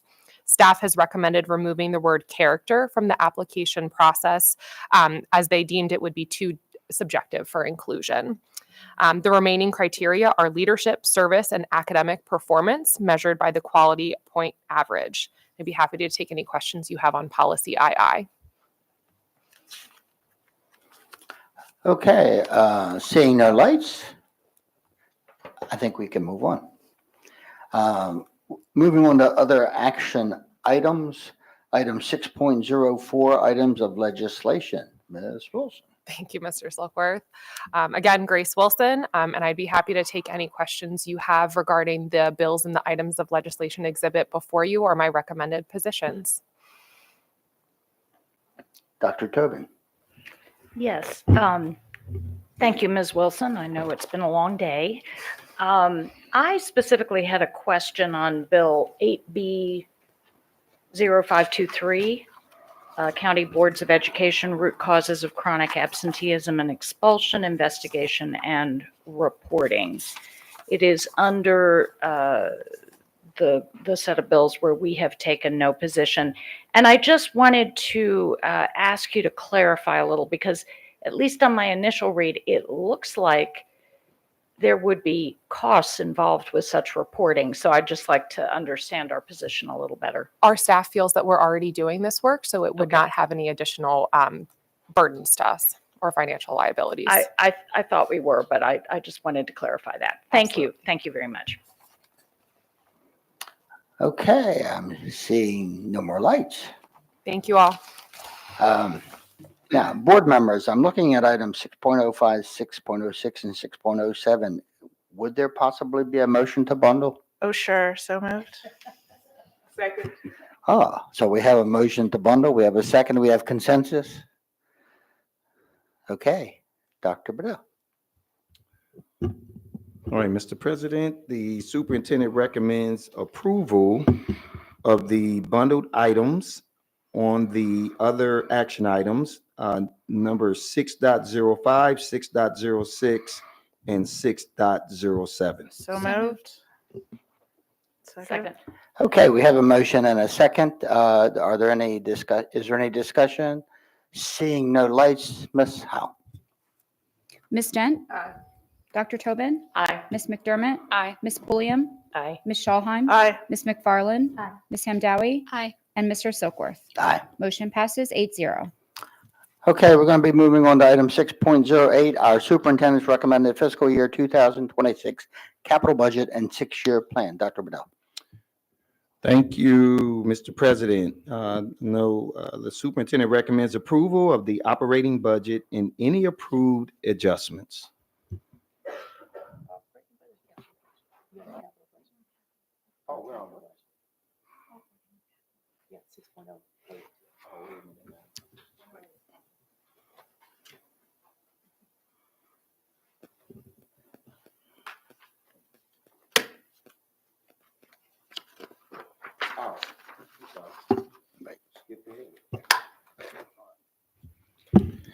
All right, correction. The superintendent recommends approval of the fiscal year 2026 capital budget and 6-year plan and any adjusted approved adjustments. So moved. Okay, we have a motion and we have a second. Is there any discussion? Seeing no lights, Ms. Howe. Ms. Dent? Aye. Dr. Tobin? Aye. Ms. McDermott? Aye. Ms. Pulliam? Aye. Ms. Schallheim? Aye. Ms. McFarland? Aye. Ms. Hamdawi? Aye. Mr. Silkworth? Aye. Motion passes 8-0. Okay, we're moving on to item 6.09, the superintendent's recommended fiscal year operating budget. So we do have, I just want to explain the process. We do have, I believe it's 22 amendments this evening. We're going to be reading each amendment. Actually, the vice president will be reading the amendments to everyone. And then we'll, if we have any discussion based upon the lights, we're not going to go in roll call order. Based upon the lights, we'll recognize our members, and then we'll be voting on each of these amendments this evening. Dr. Bedell. Yes. So we do have Matt Stansky up here. I will give the recommendation. The superintendent recommends approval of the operating budget and any approved adjustments. Good evening, members of the Board of Education, Dr. Bedell, the record, Matt Stansky, Chief Financial Officer. So what I want to do is walk you through some of the recommended changes from the administration. We'll put them up on the screen and then obviously recommend taking these are the first 5 amendments, but these are all related to either state budget changes or county budget changes. So we'll go ahead and put that forward. So amendment number 1 is really a reconciling amendment that provides new figures based on the governor's proposed budget for a series of blueprint programs, including concentration of poverty, transitional supplemental instruction, college career readiness, workforce development, and the national board certification funding. And then obviously to the right is the description of where which state categories that funding goes into. Obviously, right now the General Assembly is still debating and the governor's budget, but it's been our practice, given when we have to adopt and submit to the county, that we take the governor's recommendation for the time being, and then we'll reconcile once the General Assembly ultimately approves the budget. So that's amendment number 1. We'll go to amendment number 2. No surprise to the board, in the governor's proposed budget, he is recommending pausing the collaborative planning funding that was contemplated by the General Assembly in the passage of the blueprint. And so we had a budget enhancement here of $13.4 million that we're recommending removing at this time. Amendment number 3, part of the Budget Balancing Act from the governor, it was to shift $9.1 million of teacher retirement costs from the state onto LEAs. We are unclear at this time whether the counties will pay this directly or the LEAs will get invoiced for this amount. So we're going to put it in we're recommending putting it in the budget today so that in the event it does come to us, we have the appropriation authority to pay it. Just a reminder to the board, it's a kind of a 3-party agreement for teacher retirement that both employees pay a percentage of their salary, the LEA pays a percentage of the salary, and the state pays a percentage of salary into the pension system. And this recommendation for Anne Arundel County's portion is increasing our contribution by $9.1 million. Amendment number 4, again, probably no surprise to anybody, insurance across the board in the United States is increasing at a pretty rapid rate. This is property insurance, insurance for our vehicles, as well as workers' compensation insurance. The county is our insurance broker. And so in discussions with them, we needed to increase this line item by $1.3 million to meet our obligations for next fiscal year. And then amendment number 5, because of all the state budget changes and revised enrollment projections for our 4 charter schools and soon to be 5 charter schools, we are updating the payments to charter schools to reflect the current budget. Again, this will get adjusted again once we have final both state and county figures. With that, those are the recommended administration amendments 1 through 5. Happy to answer any questions about these that the board may have. Okay, I'm not seeing any lights, and so I'm going to ask, is there a motion to bundle these 5? Motion to bundle superintendent's recommended amendment 1 through amendment 5. Second. Okay, we have a motion and a second. Do we have consensus? Okay, we do have consensus.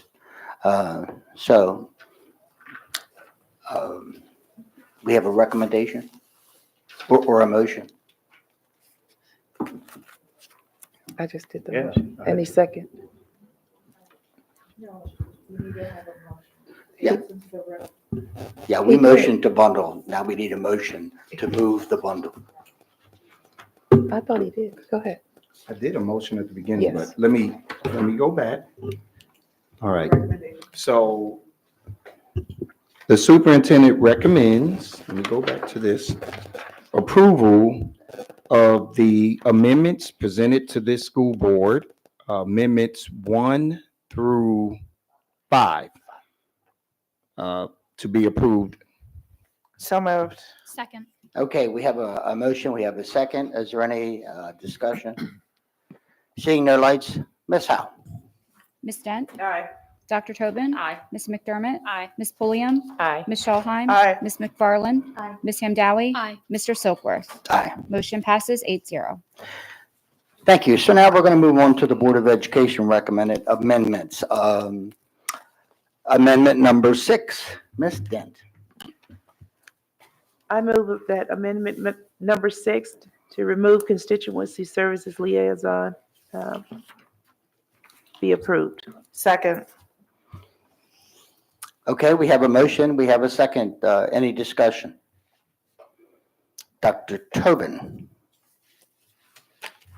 Yes, this obviously has been under discussion for a number of years. I have had to conclude, based on the needs of my district, that this is a very much needed position.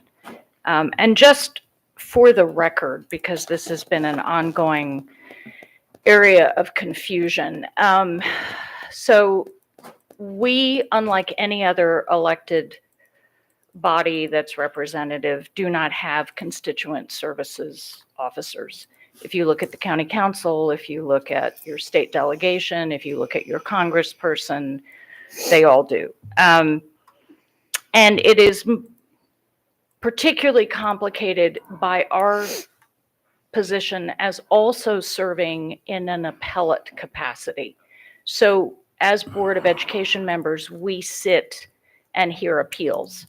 So that means if I have a constituent who gets in touch with me with a concern, I cannot get involved in advocating for that constituent, because should that issue come to appeal, I would then have to recuse myself from that appeal, having gotten already deeply involved through my advocacy. And I represent a community that has within it some of the deepest pockets of poverty in this county. And the result is there is an inequity. There are families who have more bandwidth, more time, more experience, many reasons that they are better able to go through the process themselves. Now, we are very fortunate to have our executive assistant, who often fields a lot of phone calls from members of the public, and she does that admirably. But that is not the same thing as being a constituent services liaison, because to put it, I guess the best analogy I can draw is that to equate what our current staff, our executive assistant does with constituent services would be to say that the person who oversees managing the business of the county council meetings should, and there is such a person who sets up the meetings, gets everything in order, works with every county council member, would also be the constituent services liaison, and that would make no sense. And the truth is, constituent services is essentially being a caseworker. And I have many friends and, in fact, family members who have worked as constituent services folks for various levels of government. And the way it works is you open a case when somebody brings a concern, whether it's a parent who has an issue with a teacher or whatever has emerged. And that person is followed throughout the process. So, and by somebody who is not part of the process, is not part of the organization. So that person is basically helped throughout the process, and then the case is closed. And that's an official moment. That is a level of work that we do not have here, and in my opinion, is required. Because when I hear, and some of you may have gotten these emails from me or other board members, if somebody emails me with a concern, what I need to do is then log it to the superintendent's log or ask our executive assistant to do so and hand it over to them. Now, I may see the response that they get, but nobody's there to hold their hand all the way through the process. And that is the difference. So this is a fundamentally different job. Tonight, already in our budget, are one constituent services person for this entire board and another constituent services person, we will talk about this later, just for families with special education concerns. Whereas at the county council level, there is one constituent services person for each and every county council member. And I will remind everyone, we all who are elected members of this board, unlike our student member who is a selected member of this board, we all represent exactly the same councilmanic district as the county council person in our district. So it's the same number of people, it's the same group. So for those reasons, I feel, based on my experience in my district, very strongly that we need this position. And I will be voting against this amendment. Thank you. Ms. Dent. So Dr. Tobin, very well summary. I probably don't need to add anything to it, but since I had my light on, I will. The constituency services position, I've advocated for this since I've been on this board, and here's why. There's a lot of things that go on that I do that never ever makes it to into email. I do work, but I know that the choice was my choice to make to become an elected official. And so because of that, I am dedicated to responding to anyone that pick up my phone and call me. And several times I've had to finally tell them to put it in an email and send it to me so that I could forward it to the superintendent for action. But a lot of the times that's not the case. A lot of the times when I do speak to individuals, they tell me that they don't want to forward it to the superintendents for whatever reason, regardless of whether they had a bad experience, because they think the action won't get taken on, whatever the situation is. What I do say in support and hope the board members will understand that constituency service is much more than forwarding emails. It is about being responsible and responsive to the people that have elected you to do this job. And a lot of times that is something that you can't get in an email or wait 2 or 3 days to get to. And so I do think that having a constituency service liaison is something that's not only necessary, but I think that we will see a return in a value proposition on having this position. I know for 3 years straight that the county has not supported it because they don't see the need. But I will tell the county and every county, especially my county council member, even his office has reached out to me in order for me to provide constituency services or respond to a constituent. And it takes 3 or 4 hours of my day to be able to do that. Everything can't be done by sending an email and forwarding it to the superintendent. A lot of the services need to be done immediately, and a lot of the services need to be taken care of. So I will not be supporting removing the constituency services from the budget. I do not care if it fails 1,000 times. I will continue to advocate for having a constituency service liaison for this board. Ms. McFarland. Thank you so much, Dr. Tobin and Ms. Dent. Coming new to this board, I have learned a lot from you already. And as I grow and learn more, I appreciate your wisdom and understanding better what the position is. My concern was I do want to be very involved with my constituents, and that was my concern. But hearing sort of what the actual position is makes me feel a lot better about it. So thank you for that. Okay, seeing no more lights, I think we need to go to a vote. Ms. Howe. Amendment 6, remove constituent service liaison. Ms. Dent? Nay. Dr. Tobin? Nay. Ms. McDermott? Nay. Ms. Pulliam? Nay. Ms. Schallheim? Aye. Ms. McFarland? Nay. Ms. Hamdawi? Nay. And Mr. Silkworth. Nay. It's 1 in the affirmative and 7 in the negative. Motion fails. Okay, Amendment 7, Ms. Dent. I move to remove constituency services liaison special education from the budget. Second. Okay, we have a motion and a second. Do we have any discussion? Ms. Pullum. And just to pull on the thread from the previous vote, I will say, at least in my district alone, in District 7, over the last year, that's all I've heard from our community in terms of the special needs families. They spend a lot of time when they get home with their children, making sure they have what they need, but chasing down a request, they just don't have the time. We have limited budget dollars.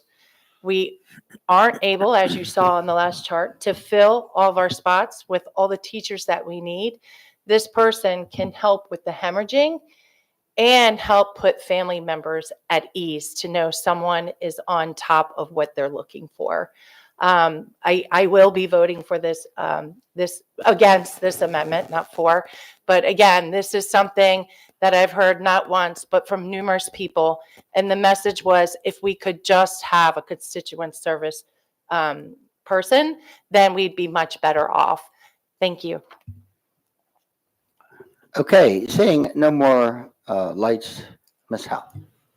Amendment 7, remove constituent service liaison, special education. Ms. Dent? Nay. Dr. Tobin? Nay. Ms. McDermott? Nay. Ms. Pulliam? Nay. Ms. Schalheim? Aye. Ms. McFarland? Nay. Ms. Hamdawi? Nay. Mr. Silkworth? Nay. 1 in the affirmative, 7 in the negative, motion fails. Okay, Amendment 8, Ms. Dent. I move to decrease the line item for high school student laptop expenditures to not exceed $3 million. Anybody want a second? Sure, second. Thank you. Okay, I hear a motion and a second. Ms. Dent. So I'll be the bearer of the bad news. So this was, Dr. Riddell, this was my budget, my amendment. You know, when you don't know what you don't know, you make bad decisions. And so I thought that this was something entirely different than what it is. A couple of weeks ago, and actually I should blame this on the IT gentleman back there. I won't call your name for the public. But I thought this was something else. I did not realize that it was for the instructional and textbooks. And so I will apologize to my board members that I do not take offense if this recommendation fails here. But just so that we can add light for the public, Dr. Bedell, I am going to ask if you could speak on it for a second. Sure. I think there was this mindset that the school district is wanting to move high schoolers into these devices next year simply because it's a refresher year and the students just need them. I've worked in HISD, started off as a teacher in 2000. Students had access to devices back in 2002, 2003. We get to Anne Arundel County, it's not even the students in terms of devices. Teachers didn't have laptops until COVID. Jobs, like, man, what are we in the twilight zone? What is going on here? Right? In the world that these kids are going to be graduating into, we have several people on my cabinet who have kids in college right now. All of their textbooks, all of their digital platforms and access to the curriculum is on their devices. They don't even have to no longer go into a lecture hall to get a lecture. They can do it right on their device, and the vast majority of the work that they do will be on their devices. In Anne Arundel County, 49 courses use fully digital products. We have these tech books through the Discovery Education curriculum. We have 148 courses that run applications that can only be run on a Windows device. A number of our Project Lead the Way courses in comprehensive high schools run on programs that require a Windows device. Chromebooks simply do not have the sufficient RAM access memory. We also offer 68 technical education courses across all our high schools That's non-magnet, non-CTE completers, non-honors, non-certificate of merit that requires software that you can only run on a Windows device. And finally, a number of our high-level courses, whether it's AP, IB, dual credit, it does require these kids to have devices that really allow for them to be able to access and also have the memory to be able to access the internet so that they can do what they need to do. So this is really more about it's almost like a textbook for a number of our students. And what I don't want to do is have it set up where we're taking for chance that everybody's going to sign up for one.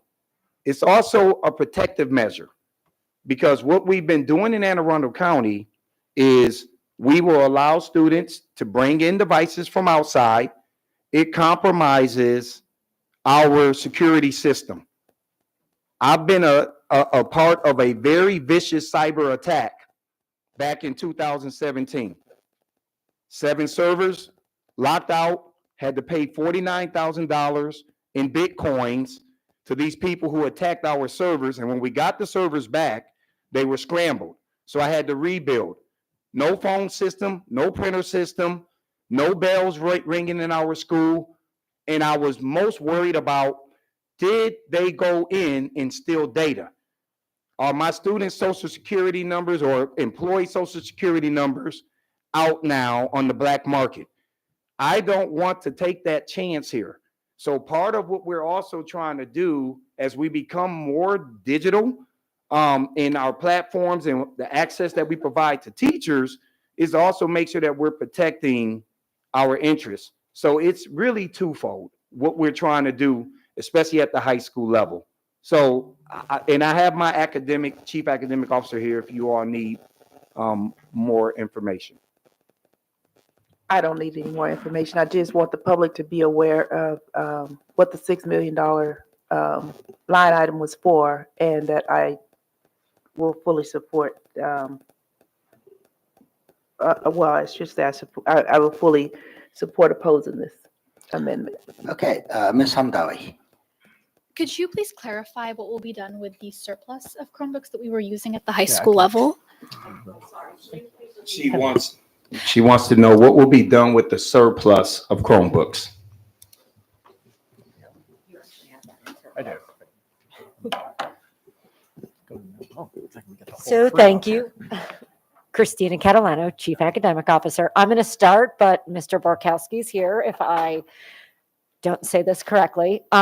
So our inventory currently, if you think about it in years, is in stages. The bulk of our inventory we purchased right at the start of the pandemic. Most of it is in year 5. The lifespan of a Chromebook is 4 years by manufacturer recommendation. We're extending that beyond the lifespan. We know that. The second wave, I believe, is around 25,000, perhaps. So that's getting up there, but really we have this, I don't want to call it a crisis, but we have this situation where the bulk of our devices are in that 5-year span. And so we would need to move devices, Chromebooks, from high school down to elementary and middle to make up for our devices that are currently in year 5 that we purchased at the beginning of the pandemic. And Chromebooks are very appropriate for our students in elementary school, very appropriate device for their coursework, for the academic demands that they have to meet. We're really looking for Windows devices for our high school students because of the demands of their coursework. Thank you. Do you want to add anything? For the record, Mike Burkowski, Chief Information Officer, and I want to follow up in regards to a stat. Over 95,000 devices were purchased between 2020 and 2021. So that's what we're talking about here. We have the bulk of our Chromebook inventory, it will be beyond 5 years old next year. And many of them we have repaired more than once. So that's kind of where we are. Ms. Paul. While I am a fan of technology, I would like to take a step back and just see if there's any way that we can do an assessment in the next year and following year. My concern is that when you're bringing technology in the classroom, sometimes there's skills that go below the average rating. And so writing, comprehensive writing, reading it from a textbook, part of that's the digital piece. How are they doing taking on those textbooks? I know this has been going on for some time, but just making sure that we keep our finger on the pulse, because sometimes the device is a tool. It's not what teaches you your fundamental skills. And that's really my concern here. Although I do believe that having those tools are very important, but I want to make sure we don't take our finger off the pulse there and off the lever. So that's, I'm not sure if you're doing that already, but that's something that's important. And so our courses are built so that it's a blended learning model. Yeah, I mean, the goal is not to have students in the 7 hours that we have them constantly on the screens. I mean, I think ultimately there has to be a mix of that. And I would hope that as I'm going into schools, I'm seeing more collaboration, more talking, students not glued to a device. So that's not the goal. Thank you. And that's it. Also the making sure they're working externally, not just staying tuned into that device. Thank you. Okay, seeing no more lights, we have a motion and a second. Ms. Howe? Amendment 8, decrease the line item for high school student laptop expenditures to not exceed $3 million. Dr. Tobin? Nay. Ms. McDermott? Nay. Ms. Pulliam? Nay. Ms. Schalheim? Nay. Ms. McFarland? Nay. Ms. Hamdawi? Nay. Ms. Dent? Nay. Mr. Silkworth? Nay. Motion passes 8-0. Okay, Amendment 9. My apologies. 0 in the affirmative, 8 in the negative. Motion fails. Oh, okay, thank you. Thank you. Ms. Dent? I move that we add 1% COLA mid-year for all employees. Second. Okay, we have a motion and a second. Do we have any discussion, any lights? Ms. Pullum? Earlier today, I learned that not all employees will get that increase. I know that there are hourly employees, especially our evening schools and our summer school programs. So they're not a part of this 1%. And I know it says all employees and there's a certain expectation, but I just wanted to point that out, something that I learned. For me, I will not be voting for this bill. And the reason why is because we have limited funding. And I want to make sure that we also think about where our gaps are across the board with some of the other amendments that we have. We do have the 3% added in, and I'm for that. And it's actually above the state recommended and the county in the direction they're going, county council. So it's not that I don't believe that our employees are worth their weight in gold, but there are others and other positions that we need to fill, and this is to balance that out. Thank you. Okay, I'm seeing no more lights. Ms. Howe?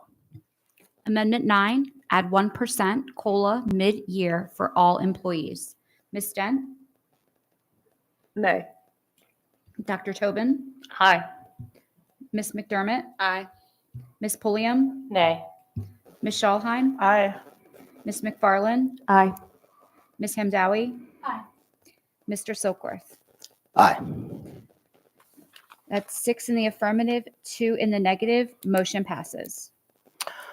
Okay, Amendment 10. Ms. Dent? I move to increase substitute teacher daily compensation by $10. Second.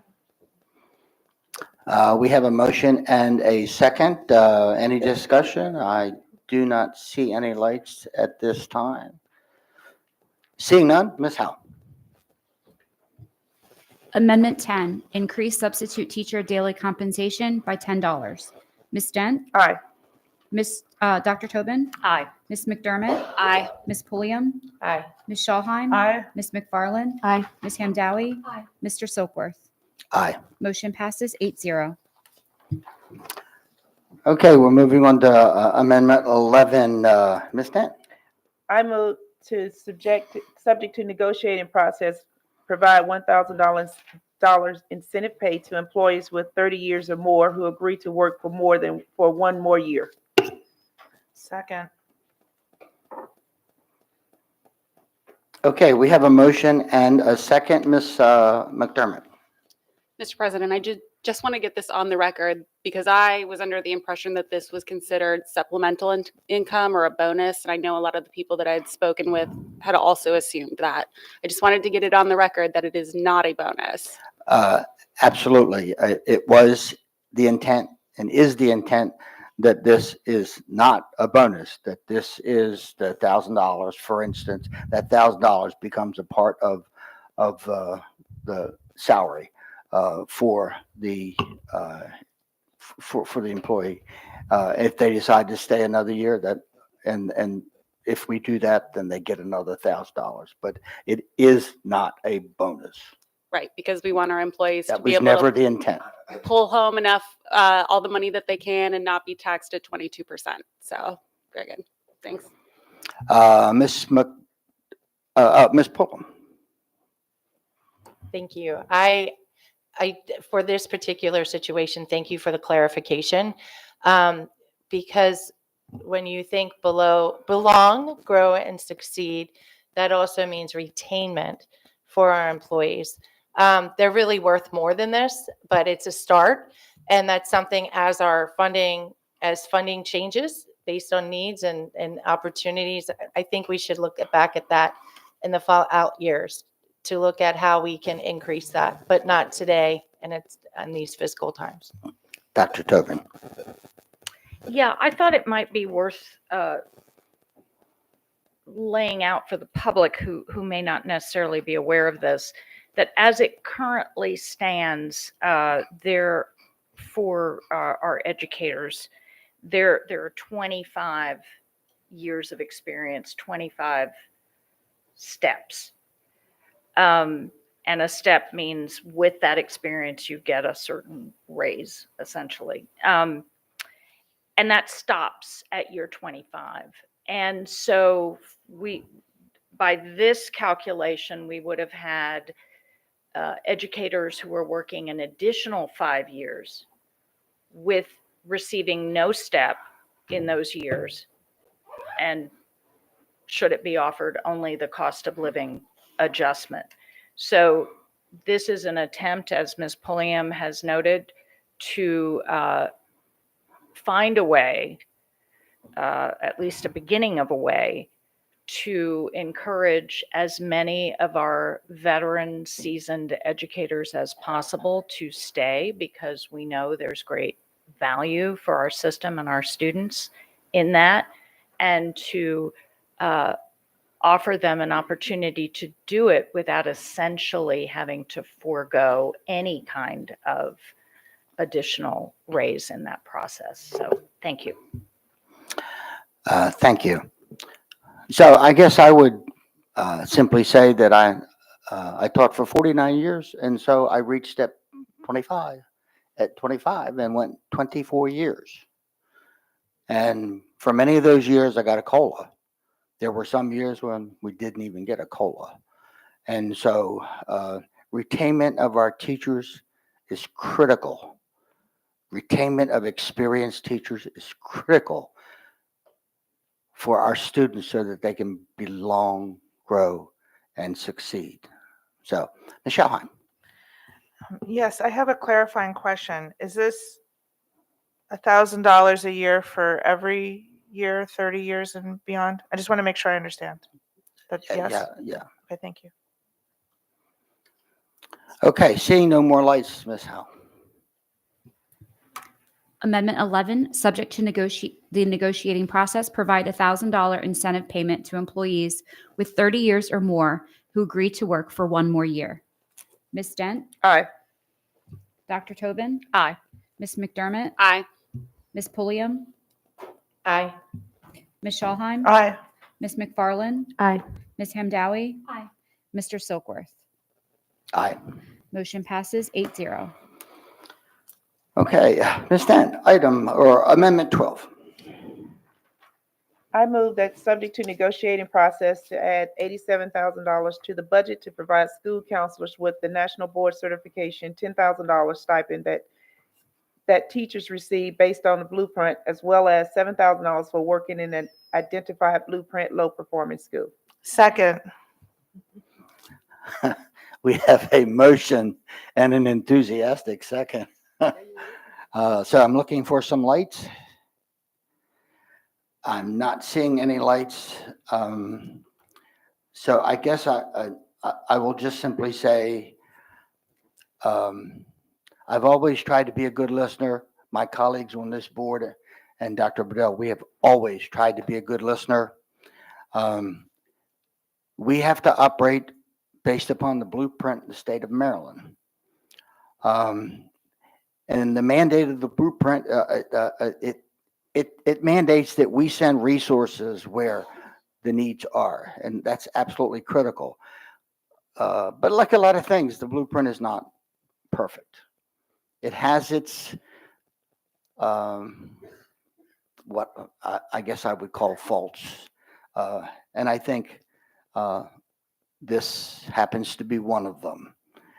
And so I just want all of our teachers and staff out there to know that you can trust us to listen, and we do listen.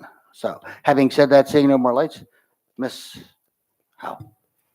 Amendment 12, subject to the negotiating process, add $87,000 to the budget to provide school counselors with the national board certification, $10,000 stipend that teachers receive based on blueprint, as well as the $7,000 for working in an identified blueprint low-performing school. Ms. Dent? Aye. Dr. Tobin? Aye. Ms. McDermott? Aye. Ms. Pulliam? Aye. Ms. Shawheim? Aye. Ms. McFarland? Aye. Ms. Hamdowie? Aye. Mr. Silkworth? Aye. Motion passes 8-0. Okay, Ms. Dent, amendment 13. Subject to the negotiating process, I move that subject to the negotiating process, provide compensation for fourth grade teachers who are attending an overnight trip to Arlington Echo, as well as compensate the lead teacher at each school for planning. Second. Okay, we have a motion and a second. Ms. Dent.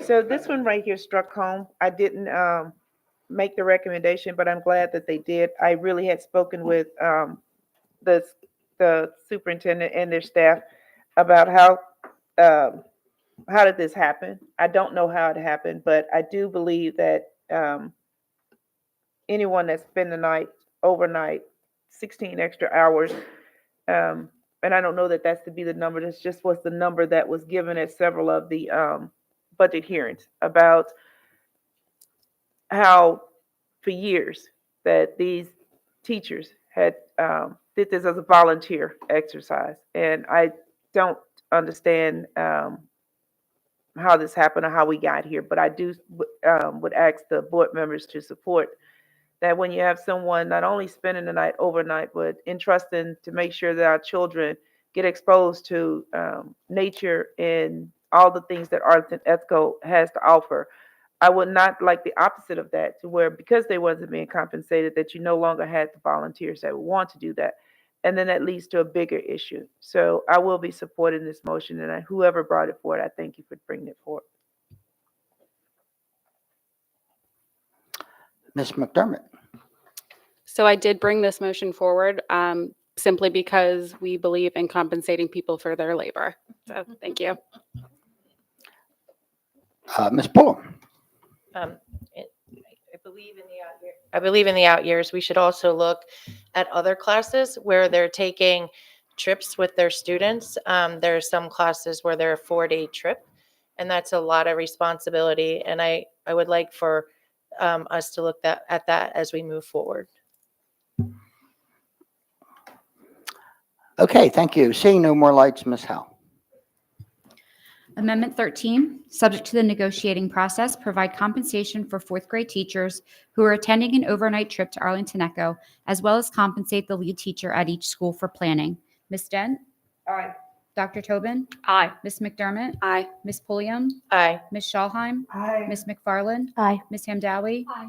Mr. Silkworth? Aye. Motion passes 8-0. Ms. Dent, Amendment 14. I move to add $300,000 for musical instrument repairs and replacement in elementary, middle, and high schools. Second. Okay, we have a motion. We have a second. Ms. Shawhan. This one was, I think, a few of ours based on the testimony we've received. And I'm really grateful to know what's actually going on with the current inventory. It's something I've been somewhat aware of for a little while, but only in a very isolated space. For full transparency, I am a proud band mom and have been since my daughter was in third grade. And I believe in music education. And when we know better, we should do better, and we should fix our do what we can to fix our existing inventory so that more people, more students can reap the benefits of music education. Thank you. Ms. McFarland. I think this amendment is a great example of how a person, particularly a student, can come and advocate for something. So the student is here in the room. I thank you, Jason Semenoff Jr., for coming to us and letting us know about this issue. Because if we don't know, we can't fix something. So I appreciate that, and I encourage everybody to learn from that. That please come to the board, especially students. When you see something, we're here to help. Thank you. Ms. Pullum. Okay, I want to go back to my last comment about the constituent services.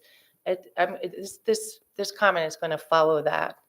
Again, we have limited resources this year, but what I think is a disservice to our taxpayer dollars is to have fundamental programs such as co-curricular and extracurricular programs that are embedded into our day-to-day curriculum, and we don't have the tools for them to properly teach and execute.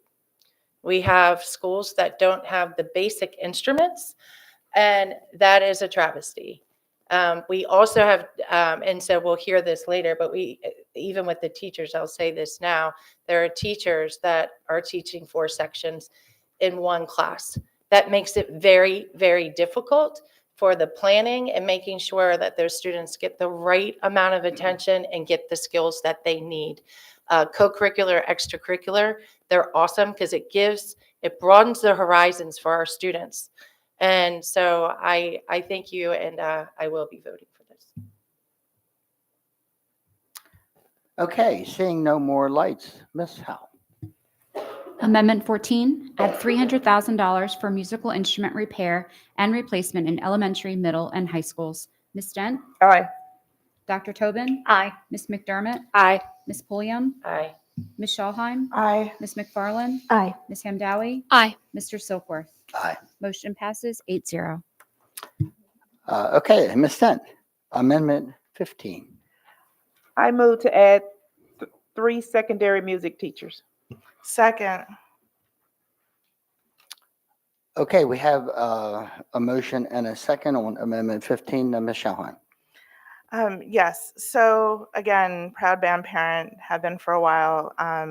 Daughter is in 8th grade, and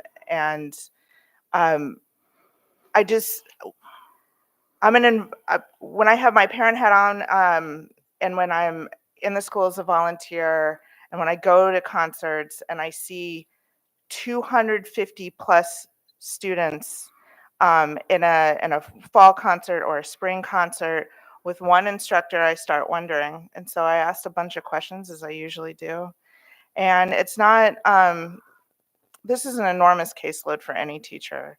That's an enormous burden for any teacher to carry. And it also, they can't do what they love and do best. And the teachers aren't provided, the students aren't provided with an optimal learning environment with a case size that large.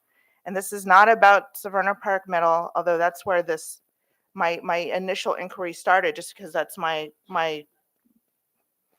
that's the lens in which I sometimes see things through as a parent. But this affects multiple schools across our district that have a singular human being in charge of both orchestra and band for that school, whether it's a middle or a high school. And for a very, in all things considered, limited amount of money, given our entire budget, we can increase the quality of education for these students. We cannot wear out our teachers as fast. There's decades of research that go back that talk about the benefits of music education. And I just asked my colleagues for their support. Thank you. Dr. Tubman. Yeah, thank you. Thank you, Ms. Scholheim. And I too am a huge proponent of the arts in general, music as part of that. I do have a question for Dr. Bedell to sort of clarify this, because I understand we've heard testimony about teachers with high student loads, but it is my understanding that it is the principal who determines, for example, how many music teachers they're going to have. So is this a problem best solved by adding positions, or is it a problem best solved by the principal in changing their allocation? So that is where I'm confused on this, and I would like a little help. I think it varies. Okay. A lot of it is also dependent on course requests and interests. Some will say, well, the principal doesn't want the program to be promoted. I've heard that. Mhm. I've also heard, and at least being a former high school principal, that there are programs where it doesn't justify me having more than 1.0, based on what kids have configured. So I would say to you that it varies. I mean, I think we have to look at data here from central office around what those allocations will look like. Let's say that the 3 secondary music teacher positions are supported. It doesn't necessarily mean that they're going to go to, whatever school based on what the data is saying where we need to put them. But honestly, to answer your question, it really generally goes down to what is needed at that school based on student So I requests. guess my question, I mean, I certainly appreciate, Ms. Scholheim, that this isn't about Savannah Park, but you just raised one example, so I'll use that example. Is the problem of having 250 whatever students for the one music teacher there because there are not enough music teacher positions, or is it because that is how that principal has decided to allocate the funding they have? That's, I guess, what I don't understand. And if you want to come up, feel free, because I don't want to give a bad answer. I'll give it a shot, and my backup will fill me in. So I think Dr. Bedell's right, Dr. Tobin, and it's kind of a both thing, right? We just need more FTEs general in our school system to help with middle, high school, and elementary. But ultimately, and I've got two amazing principals or former principals sitting next to me, you're getting an allotment of FTE and you have priorities.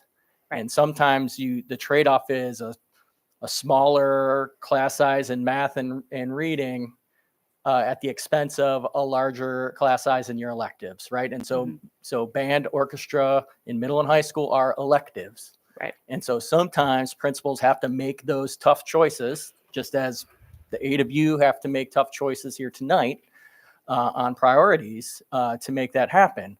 And because I think of course selections, student demand, other priorities in that individual school with limited FTEs, sometimes you see elevated caseloads for our cultural arts, our elective classes.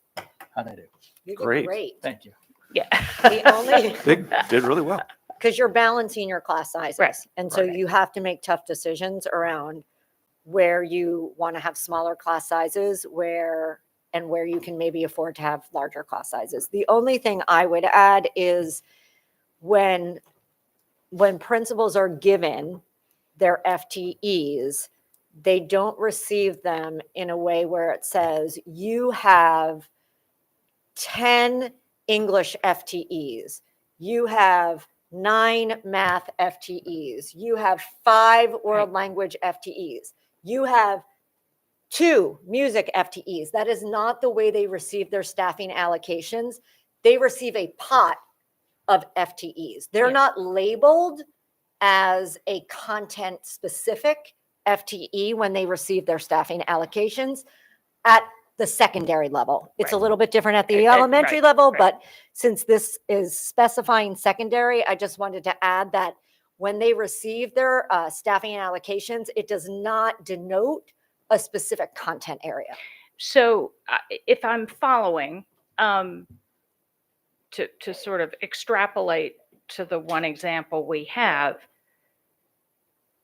if that particular school only has 1 music FTE assigned, right? They've determined, that principal has determined, it's not because there aren't enough music FTEs people or enough music teachers out there. It's because they've decided that given their allocation, they're only going to have 1 music teacher. That's what it sounds like. I think that's fair. I think they have to make those tough decisions. It's not, they don't do it lightly. They don't, they're constantly, like you're balancing budget, they're constantly balancing class sizes. You monitor a lot of this, so I'm going to look at Mr. Dykstra. So Dr. Tillman, I guess another way to think about it, a lot of it comes down to mathematics when the principal has to make those types of really tough choices. I'll just give you a very simple example of what a principal faces when making those staffing decisions, because every principal in this district wants full-time staff members, because part-time staff members are really tough. A lot of people don't like them. Right? We don't want to have to share teachers between 2 and 3 schools. So let's just use an easy example, right? Let's say that I'm a principal and I have 210 kids that would like a music class. Okay? I really would like to keep that class size under 30. I really would. And so I need 7 sections to do that. While a full-time teacher in a high school teaches 6. I don't know where to find a teacher to teach that 1 class. Right. And so that's the mathematics that goes into some of these decisions, really tough decisions that get made. When I was a high school principal, using the example I just shared with the board, the 210 are going into 6 classes. They just are. We do that across the board. And so when you look at it, so it's not just course requests. That's a huge part of it, right? It's not just the FTEs, the bucket of FTEs that we give a principal, right? Then it comes down to, I got to staff this and make a master schedule actually work.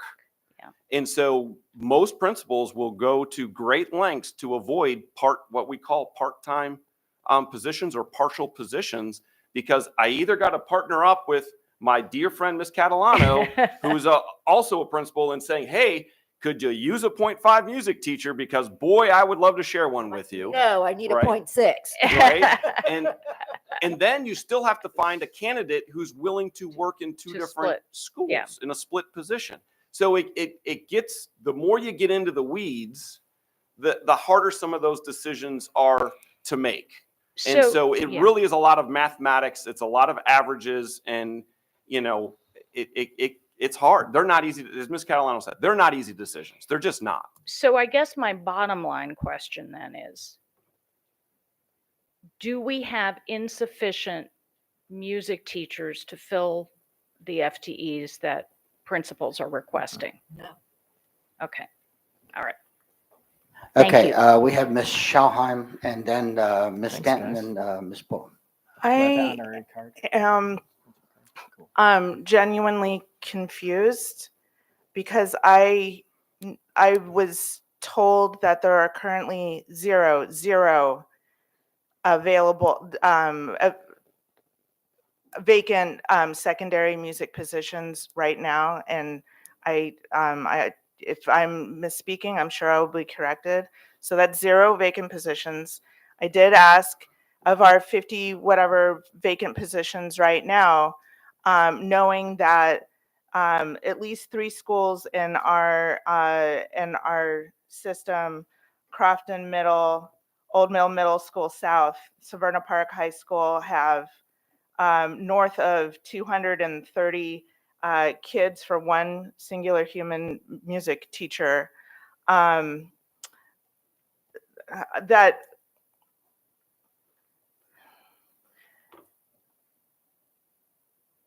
I lost my train of thought a little bit because I'm just getting a little bit flustered. So we have several schools where this is an issue, a legitimate issue. There are currently 0.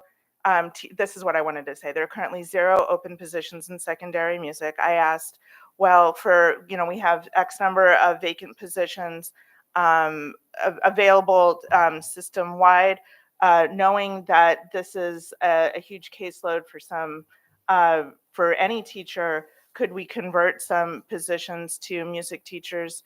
I was told no, even though they're all come out of the same state funding category, which is instructional wages and salaries. There is not a separate pool for math teachers or social studies teachers or science teachers. It's one state category, the same state category. And so that we know as well. I also know that both our middle and our high schools operate on an A-day, B-day schedule. And I'm also aware that in the past there was an offer made to a high school and a middle school in our district to split a singular music teacher, which does allow a 0.5 to go at one school and another because they're both on A-day, B-day schedules, and you can do that. So those are the facts that I was presented when I asked a lot of questions. I do ask a lot of questions. I do think that this is a need. We have set this precedent before, I think the first or second year I was on the board, when we passed a motion, I believe it was subsequently funded, for elementary school music teachers. I know that elementary school music teachers are allocated differently than secondary, but like I said, when we know better, we do better. This is data we all have been provided. I ask for your support. Ms. Dent. My question was answered. Thank you. Okay, Ms. Pullen. So thank you for the clarification, because my concern is if we vote for these 3 positions, can the principal then turn that around? Because what you're saying is you give them a chunk of FTEs and they can allocate it however they wish. I will say, Ms. Schauheim, you did miss Southern High School, but that's okay. We have problems there too. So just want to make sure people don't forget the South. Yeah, But I do think that is important to address, because if we are allocating and the principal can change that, then I would say we need to have a different approach here. That is my concern. We definitely, I know there are schools in the South, and you mentioned Crofton, definitely in Crofton, but we do need additional teachers, because when you're teaching 4 sections in one particular class, that's the problem. But if the principal, it's at the liberty of the principal, we already have that problem. Right. So how do you move forward? So here's us. I'll say, Ms. Pulliam, that yes, our middle and high school staffing model works as we give a pot of FTEs and principals have discretion on how to staff their and run their buildings. If you're asking if the board voted on a specific allocation of 3 music FTEs, I don't want to speak for the superintendent, but I think we would, and if those got funded, we would respect the board's wishes and hold 3 FTEs specifically for secondary music. We would look at the data to determine who would most need the FTEs strictly for music and allocate those FTEs accordingly. Thank you. Ms. Dent. Okay, I was good for a few minutes there, Mr. Stansky. Now you messed me up. All right. So what I think I heard Ms. Catalana say is that we don't have a shortage of music teachers. But if we get music teachers, if we vote to have 3 FTEs, then we're gonna give them to said schools, but we still don't have a shortage. You don't have No, to, I mean, so- you don't have to defer. It's a moot point. So sure, but, okay, please shed something, because I'm having a hard time. So I've been sitting here as a good listener, having been through this so many times. I mean, as a department chairperson, one of the things that you dread is having to go in and sit down with a principal and talk about your teacher allocation for next year. So I've been in cases where, 60 students signed up for French 3. Some years, the principal said, okay, you're going to have 3 sections of French 3 with 20 students. But there were also quite a few years where the principal said, you're going to have 2 sections of 30. There's a process by which FTEs are allocated. And they explained it in terms of the numbers of FTEs or teacher positions that are given. I have a fundamental problem with this for a few reasons. One is I also know that there's some physical education classes out there with 48 students. I also know that there's some art classes out there with huge numbers of students. And so for me to designate 3 positions for music kind of opens up a can of worms. So I think we can accomplish the goal here. And that is we have the process. As a teacher, my job is to advocate for my students, but it's also to promote my program. You have to promote the program. Now, once you've promoted that program, then the data shows the principal, ooh, look at the numbers. These students want to take these courses. And then the principal has to make a decision. Now, I will tell you, sometimes the decisions that are made by the principals are not the ones that we want to hear.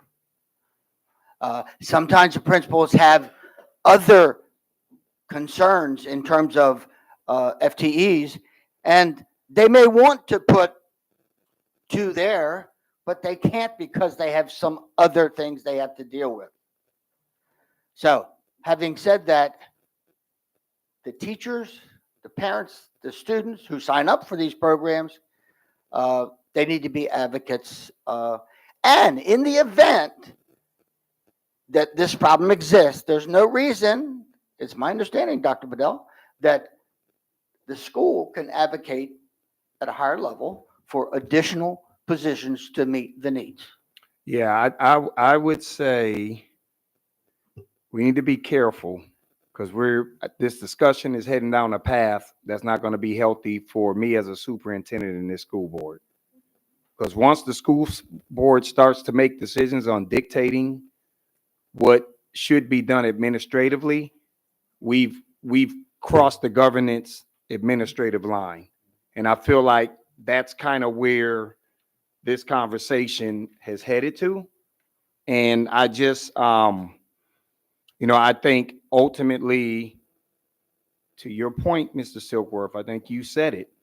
We do have a process in place. Now, yes, we do have some holdbacks that we have made available based on what enrollment looked like in a number of schools across this county. And we provided that level of support. I will say the music situation never even in the 3 years that I've been here opening up the school year, never came as we need a request to offer support there. It didn't. And I know it's a conversation now that we're having, but we do have a process. And I just want to make sure that we try to not cross into operational. We just have to be careful. Now, that's just something important for me having done this work for 9 years as a superintendent? Ms. Schottenheim. So I have some questions about that because when we've done this in the past, I've been on for a while now. When we've done this in the past, we don't dictate where positions are placed ever.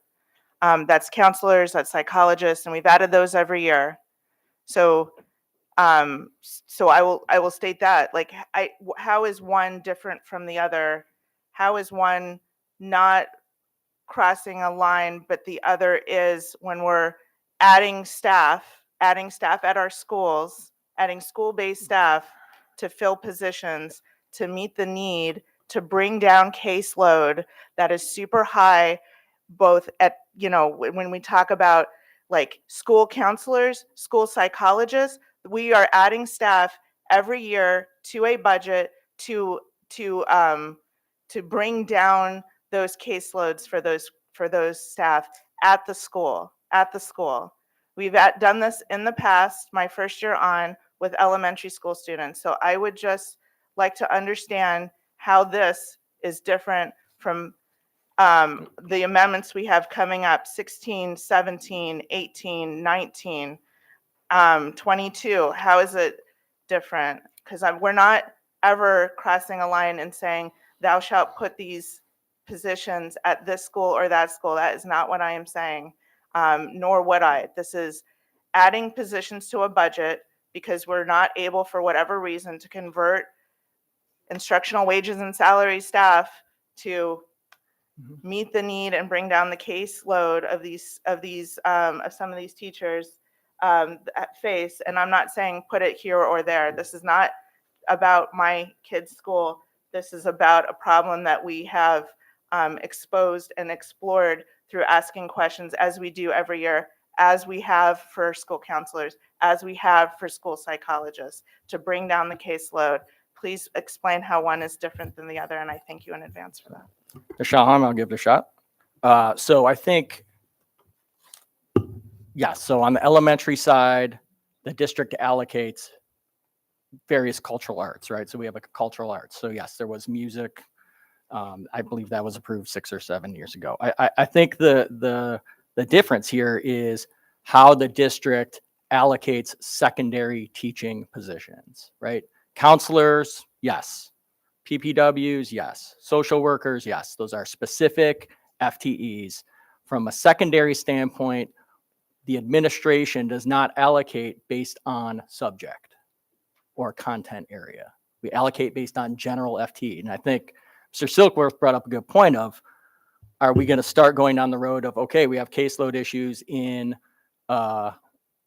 secondary music, but we also have caseload issues in secondary language arts. We have caseload issues in secondary physical education. We have caseload issues in tech ed, right? And now our allocation strategy as an administration has now completely changed, because now we have what I'll call, for lack of a better term, restricted positions that schools have. The decision-making now is out of the school's hands.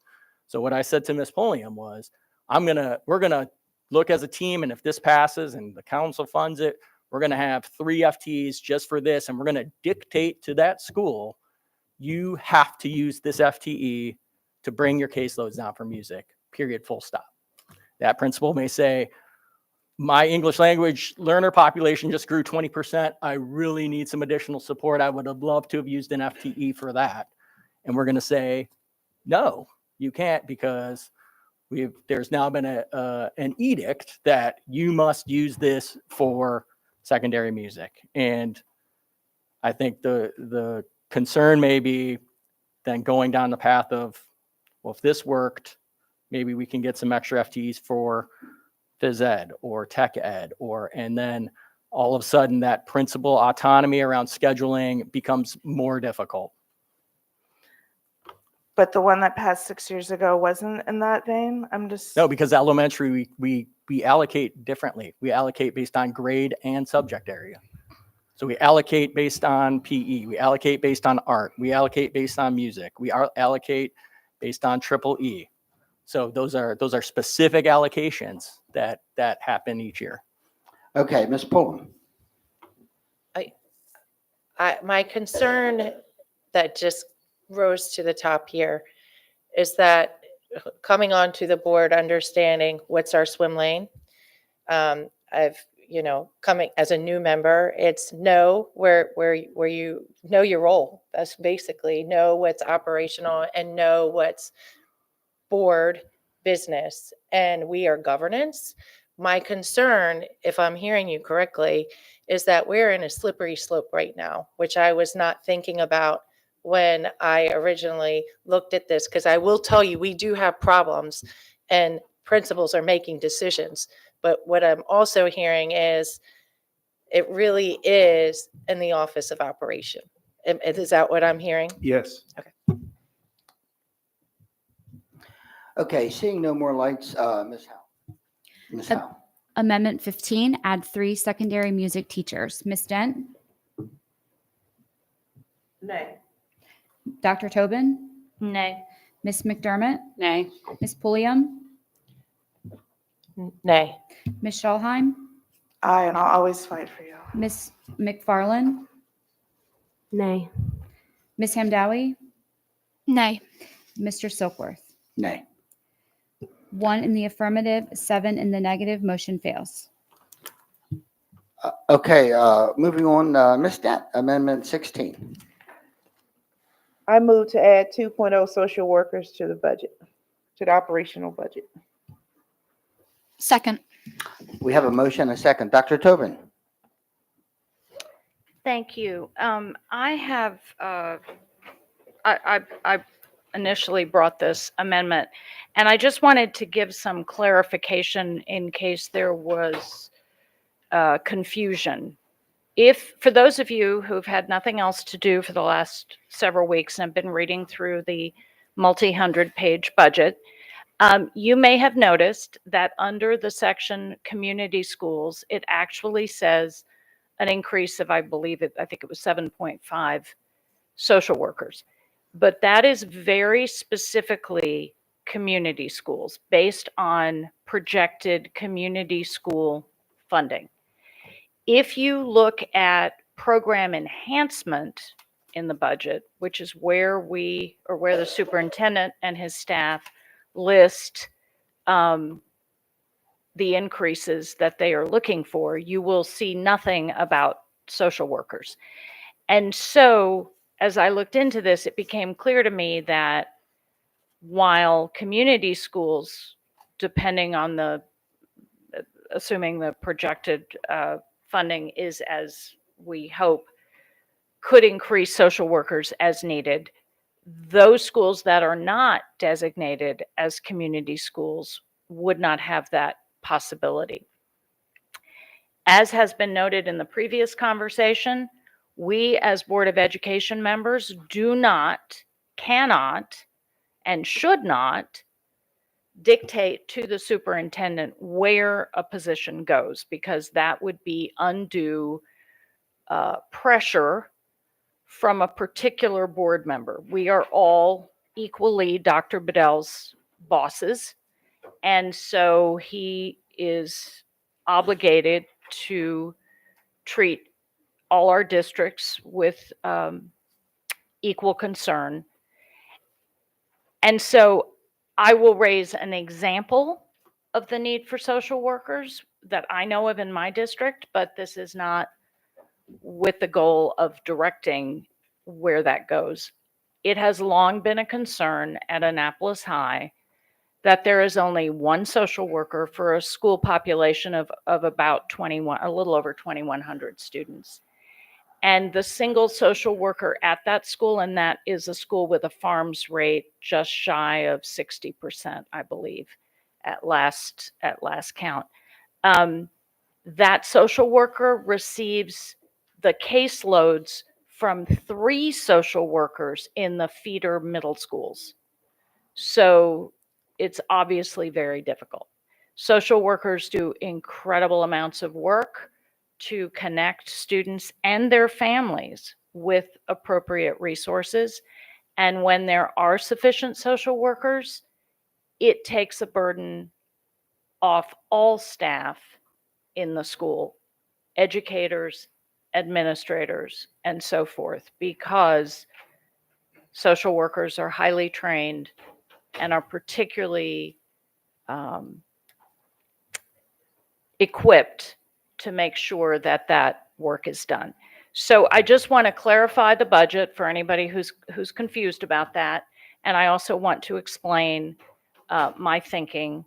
And I ask my colleagues to support this. I think we continue to need additional social workers to support what is a growing population of high need in our schools. Thank you. Okay, seeing no more lights, Ms. Howe.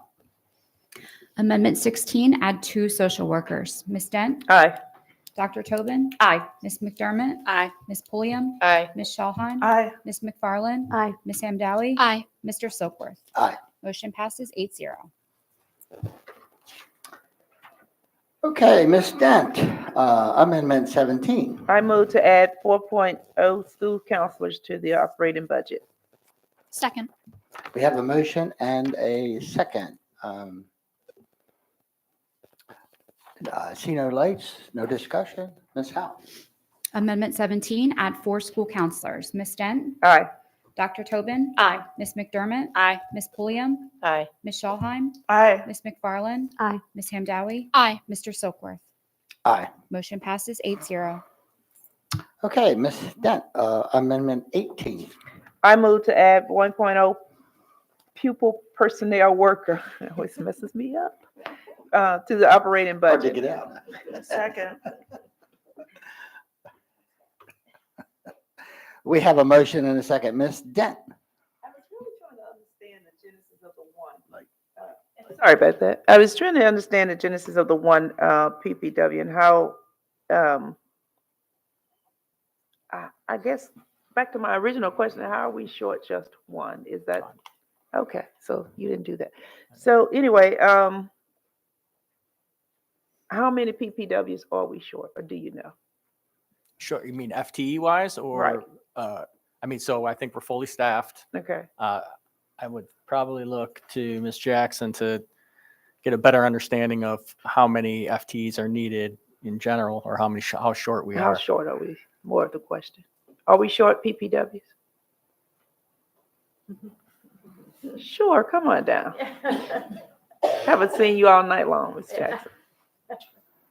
You get sorry, Ms. Jackson? You get that all the time, don't you? Yes, I do. Okay. Good evening, Monique Jackson, Chief Student and Systemic Support Officer. So as Mr. Stansky indicated, we are fully staffed in our area of PPW. But as with all of our mental health resources for the school system, we are not quite at the recommended ratios. And so if that helps to answer your question, I don't have the ratio on the top of my head right now. I'm sure someone will text me in a few minutes with that number. But we're not at the ratio. And so what essentially, to answer the other part of your question, a 1.0, each additional FTE essentially goes to the pool to reduce the caseload for the PPW. And so that's what a 1.0 would do. So my question is always what's behind, the question, the X, right? And so if we looked at, as I do, AACPS as a whole, how many PPWs are we short? How many social workers are we short? How many psychiatrists in general, right? Because I think I asked this question before. An FTE is an FTE. What you go hire for the FTEs is for the needs of the school. And so in all, we're talking about 14 FTEs here. And so if we ask the question, it's not necessarily to you, but are we short these personnel? And if so, what's the right number behind this that we need to, because that's the real ask. And if we aren't short any, then I guess, what are we advocating for? And I'll go back to our strategic plan. I know it's listed in our strategic plan as well. And so I'll go back and take a look at it. But again, to answer that question directly, it is not necessarily one per school, but it helps reduce the caseload for the school, anywhere from just individual caseload to IEP-driven caseload to situational caseload. And so those are the three areas. And so your social emotional support staff really don't just focus on a particular school and then you say, okay, at X school we now have an extra social worker or we have an extra psychologist. It's really a systemic support so that the caseloads for those, and eventually by adding on, clearly we can't add on in 1 year, but the whole reason why we ask for a certain number each year is because we look at several items to consider. And one thing to consider is we really work with HR to look at the number of interns that we have. We take a look at people that are graduating in the surrounding areas. We look at, where people who have graduated before, where they are going. Are they coming back to Anne Arundel County or are they going to other counties? And so those are some of the data points that we look at when we make our initial recommendation from my office to the board. All right, thank you. Thank you very welcome. much. Okay, seeing no more lights, Ms. Howe. Amendment 18, add one pupil personnel worker. Ms. Dent? Nay. Dr. Tobin? Aye. Ms. McDermott? Aye. Ms. Pulliam? Nay. Ms. Schulheim? Aye. Ms. McFarland? Aye. Ms. Hamdawi? Aye. Mr. Silkworth? Aye. 6 in the affirmative, 2 in the negative, motion passes. Okay, Ms. Dent, Amendment 19. I move to add 2.0 school psychologists to the operating budget. We have a motion and a second. Discussion. Seeing no lights, Ms. Howe. Amendment 19, add 2 school psychologists. Ms. Dent? Aye. Dr. Tobin? Aye. Ms. McDermott? Aye. Ms. Pulliam? Aye. Ms. Schulheim? Aye. Ms. McFarland? Aye. Ms. Hamdawi? Aye. Mr. Silkworth? Aye. Motion passes 8-0. Okay, that brings us to Amendment 20. Yay, almost there. Ms. Dent. I move to add $70,000 to the Case Agricultural Science Program. Second. We have a motion and a second. Ms. McFarland. I want to say thank you to all the people that wrote in about this and told me about the benefits of the program. It was really good to hear about all the successes. I also want to say thank you to the students who came here tonight. Unfortunately, we do not have the power to let you go to school late tomorrow, but we appreciate you being here and hopefully it's worth your while. Thank you for your advocacy. Ms. Schulheim.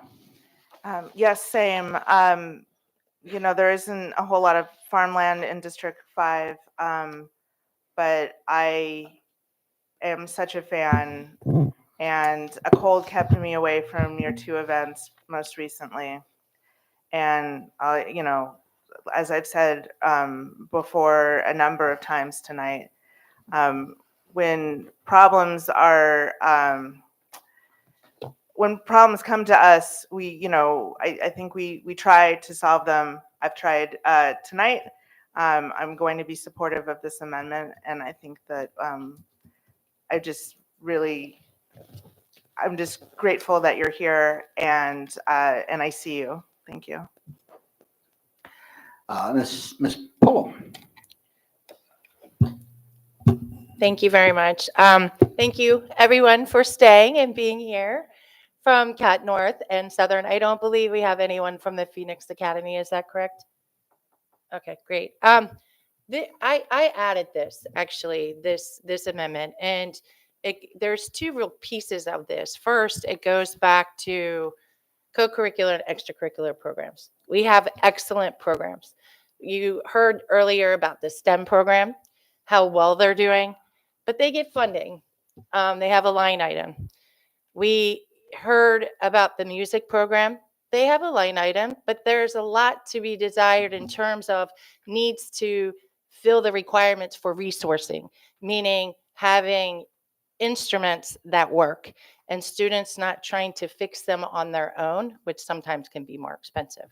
So in terms of this piece for the CASE program, there isn't a real line item for them in terms like they have for STEM and robotics. And that's really what I'm looking at. and align with music. There are co-curriculars and extracurriculars that aren't getting the attention that they need.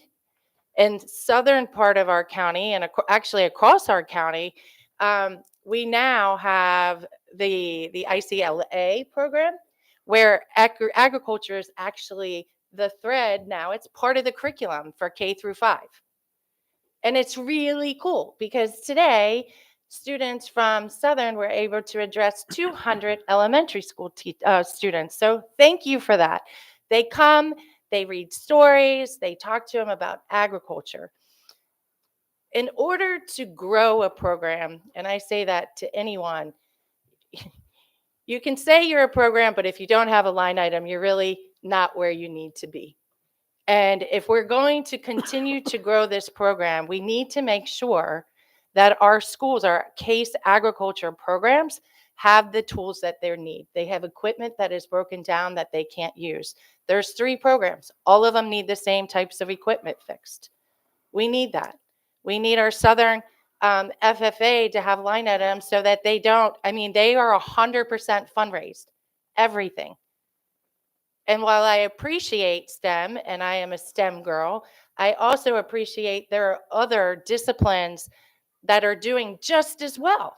And they're getting nationally recognized. As you mentioned earlier, the 2 students that went forward and that had worked or touched Maryland State Farm Bureau, it's there. So this request is really to try to start level setting our co-curriculums, and especially ones that we see that are going to expand and thrive and really have a big footprint in our county. And thank you for what you're doing. I'm so blessed to have met all of you. And the Taste of Ag was so much fun. Keep doing what you're doing, and I ask for your support. So, seeing no more lights, I would like to say thank you for all of you for staying with us this evening. Just a couple things I would say. Building a program. That's not always an easy thing. I think you have the foundation for a wonderful program. You get the attention that you need by building that program. So you have to promote it. And actually, guess what? You have on your side the governor. Because as I said earlier, what did he say? He said agriculture is the backbone of the state of Maryland. And you guys are right in the center of that. So having said that, again, thank you for being here. Ms. Pullum, is your light still on? Or? So I do want to recognize this week is FFA week. So not that I'm trying to pull on your heartstrings, but just want to make sure I add that. And we do have Mr. Tabor, Miss Schofield, and other parents that, so Miss Schofield, she actually teaches, and then she came here to testify, and this is not her program. So I thank you, community members that do not have children that came out to represent this. It truly means a lot. We have the Commerce Department, Miss House. So I just want to mention that. Thank you. Okay, seeing no more lights, Ms. Howe. Amendment 20 adds $70,000 to the Case Agricultural Science Program. Ms. Dent? Aye. Dr. Tobin? Aye. Ms. McDermott? Aye. Ms. Pulliam? Aye. Ms. Shawheim? Aye. Ms. McFarland? Aye. Ms. Hamdawi? Aye. Mr. Silkworth? Aye. Motion passes 8-0. Okay, amendment. Yes. I just want to say, Sam, it was worth you coming out and hanging out with us tonight, okay? Hey, stay safe, folks. Drive carefully. Ms. Dent, Amendment 21. I move to increase the line item for non-invasive weapons detection system pilot program from $333,280 to $2.4 million to pilot detection system at all AACPS high schools. Second. So we have a motion and we have a second. Dr. Tobin. Yes. So I want to say a couple of things about this.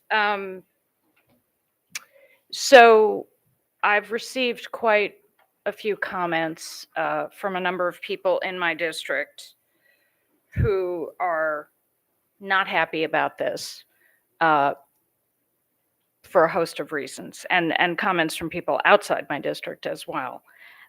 So let me say a couple of things. I was not comfortable with a pilot program in 2 schools because I felt great concern about a couple of schools being picked out to go through this. I felt that would have a negative impact. I had a hunch what the schools would be, and I didn't want to see that happen. And therefore, if we're going to do it, in my opinion, it should be done in all schools.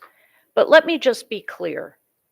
I am very angry that we even have to consider this. I believe that as adults, we have sat by and let the world come to a place where this is what we have to consider. And that is our failure, in my opinion, all of our failure. I'm angry because I don't want this money going to this when it could be used for so many other things we've discussed tonight. And I don't like the idea of children knowing that they are walking into school every day and in one way or another being scanned for whether or not one of them has a weapon. I have heard from some constituents that they're angry at the prospect of this because they think it will have a negative mental health impact on students to have these kinds of systems in their schools. Unfortunately, I also represent a district where there are so many students and so many families already suffering huge mental health issues because they have been subjected to gun violence and so many other things in their communities already. But here's the bottom line. We are here. And while I certainly appreciate the advocacy of those who don't like the idea of these systems in school, and I will always welcome advocacy, I think it's so critical to our community and to our democracy, I will say to those advocates, it is not you who will have to stand and look a parent in the eye if, God forbid, we should suffer something like Parkland, Florida did. It is all of us and Dr. Bedell who will have to stand and look a parent or an educator or anyone else in the eye if something happens and we did not do this and we knew there was something, however imperfect, we could do. Leadership, in my experience, is mostly about choosing between 2 lousy options. Given this hideous choice, I believe I have no choice but to support this amendment. I wish I didn't. Thank you. Okay, Ms. Dent. So part of me wanted to really highlight the non-invasive portion of this weapons detection system. But the word weapons just happened to stand out. It doesn't matter how you take it. I can tell you when I get the emails from either Ms. Dickerson or emails from Mr. Mosier that say we're on lockdown because of X, Y, and Z. I'm on pins and needles. Now, it could be my background, call it whatever you want. But I worry about not only our students, but I also worry about our educators, our janitors, our different employees that walks inside of school systems every single day with uncertainty. We have went through great lengths to talk about what the non-invasive weapons detection system would look like. I can tell you that we've had several, I won't even say classes, but several options that have been given to us to make sure that this non-invasive weapons detection system deter and detect. Many of the emails that I've gotten is saying that they didn't think that we had taken this into consideration or that the board had not did its due diligence to ensure that we get a system that would meet the needs of what a weapons detection is. I want to assure you and the public that we have looked at several. Dr. Bedell and his staff has had several meetings with individuals to talk about this. So this wasn't something did out of just wanting to add an amendment. When you want to go from good to great, you also have to remember that the people that work inside of our school systems are great as well.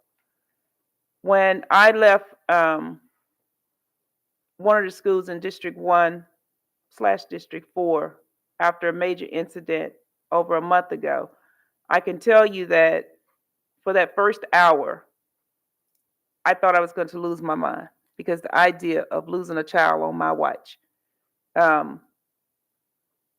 just floored me. But here's the reality. We didn't just lose one. I have principals, teachers, social workers, everyone impacted. If this type of system can deter that, then I support it 100%. It's not about if we are there. We are here. We are here every single day. Now, what you don't hear is all the times that are all the various different weapons that are confiscated at our school system. That portion you don't hear. You only hear about it when the incident occurs. Well, I want the same thing. I want to not hear about it, and I also want to not hear about it have school lockdown, or I don't want to hear about we had a major incident. I don't want to hear about any of that. So I do support Amendment 20, number 21 to increase this line item, and I do think that it should be piloted at all high schools. But I would support figuring out a way to where we can have this at every school so that students can feel safe, faculty can feel safe, and I can feel safe that we are making sure that weapons are not brought into our school system. Ms. Hamdawi. It's interesting being on the other side of this because you all experience it when you get the texts, when you get the calls, when you get the emails. But we're in school, and that is a very different experience that I don't think any of you understand. Of course, you have your own children, you see that viewpoint. But you will never be, and it's interesting, this is the only thing I remember from kindergarten, you'll never be 5 years old, huddled up in the corner behind your teacher's reading chair. You'll never experience it. And you can't explain it to someone who hasn't experienced it. And so when you're sitting in a classroom, when you're sitting in a locker room, when you're sitting in a cafeteria, and you hear that announcement, whether it's a lockdown, whether it's a secure, whether it's a hold, that moment, when your heart sort of drops, is really interesting because it's thousands of students in this district go to school every morning, and they think to themselves, and this isn't an over-exaggeration, what if I die today? And that is something that is absurd to me. And so I say this to emphasize to you all how much I care about this and how much 85,000 students care about this. And it's sort of a preface for my questions, because if this detection system means that the next generation of 5-year-olds don't have to experience that, then I'm fine with the $2 or $3 million. But if it will create a situation where we are almost complacent because we believe it will do the work for us, then I can't get behind that. And so I do have a couple of questions. I'll use Crofton High School as an example. We have a main entrance with the security system with, the office. We have a cafeteria entrance where bus riders come in. And we have, I don't think, any less than 6 exits into the school. And in the vast majority of cases where we have had a situation where we've had a secure, where we've had a hold system, when we've gone into lockdown, it has been through those external systems. Someone opens an exit door, someone that's not meant to be there comes in. In my 4 years, it's never happened through a main entrance. And so my question to you is it one system at a main entrance? Are we going to cover a main entrance, a cafeteria entrance, 6 exits and entrances in that regard? Because ultimately, that's where the problem lies. And so I think that's the first question I have for you all. Thank you again. Good evening. Again, Monique Jackson, Chief Student and Systemic Support Officer for the district. Great question.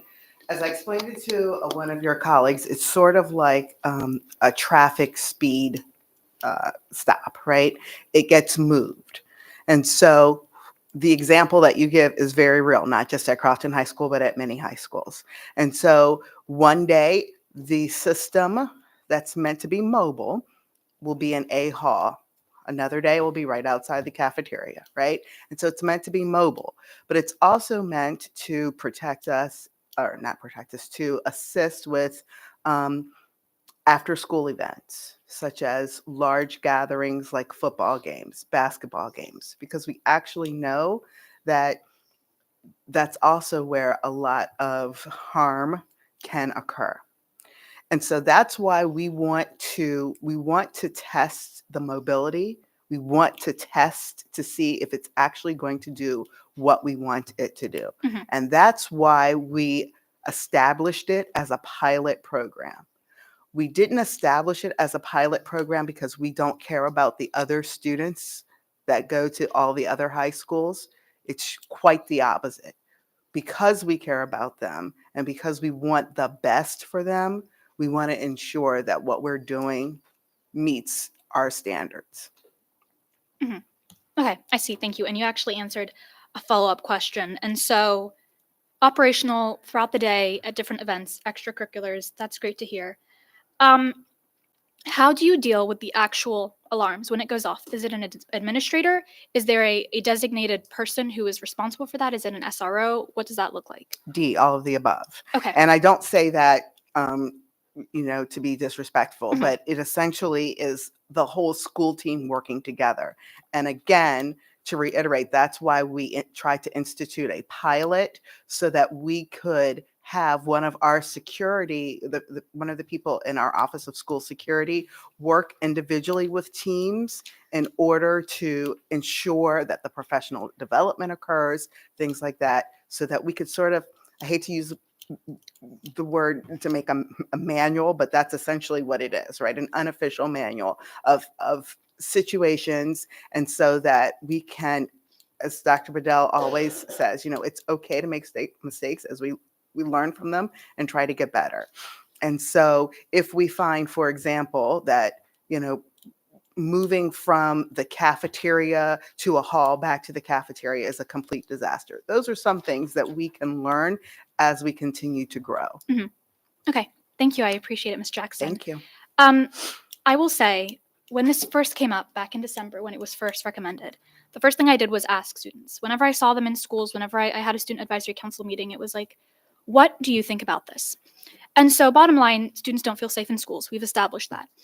But what came to me was that it really felt as though it was more an administrative problem almost, because it wasn't the weapons, it wasn't the potential for gun violence. It was, if that happens, I don't feel safe reporting that. And so we can deal with the actual, I guess, physical action, but the culture is that a student, and most of the time, students know about these things before administrators do. That's how it gets brought up to administrators. But if students don't feel safe reporting these incidents, then no amount of non-invasive weapons detection system is really going to solve the issue. And so I wanted to reiterate that. Ultimately, I feel comfortable approving it because it is a pilot.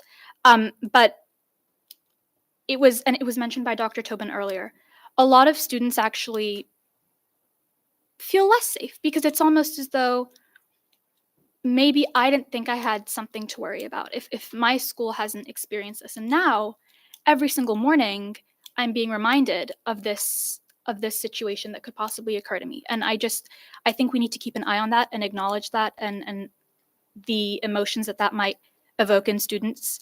And there's a bunch of operational stuff, and are the hallways going to get backed up? During arrival time, is that going to be a problem? Are you going to have to extend the time that students have to get to school in the mornings? There's a lot of things, but because it's a pilot, I do feel comfortable approving it. And I thank you all for the work that you did, because ultimately we can't teach students if they don't want to come to school because they don't feel safe. Ms. McFarland. Yeah, so I definitely share the sentiments of my colleagues that this is a heartbreaking situation to be in. We don't want our kids coming to school feeling like they are unsafe. Every parent should know that their child will be safely returned to them at the end of the day. And so, as Dr. Tobin said, there's more to it than just this. This is a underlying problem that needs to be addressed in our society. However, my concern is if we buy these for all high schools and then we discover that the one we got doesn't work very well, or that it's not working as we expected it to, then we've put out a lot more money to buy those for all the high schools rather than starting with 2 and seeing. I would hope that to avoid any stigmatization of a school, that maybe we could select those 2 schools at random, just to avoid that. We'll also use data to support our decisions. Okay. But that I've gone back and forth on this a lot, and it's a very hard decision to make, but I would be in support of keeping the 2 only, just because I want to see if it works before we go all in. Thank you. Ms. McDermott, was your light on? Okay. Ms. Pullum. Okay, I want to thank you, and Ms. Jackson, thank you, and everyone, thank you for all that you do. School safety really is a top priority. Children and teachers will not be able to learn, and teachers will not be able to teach. Doesn't matter what curriculum, how great it is, but if they do not feel safe, then we failed. I remember during COVID, the county executive said, we may have been a little bit more conservative with the approach, but I could at least put my head down at night.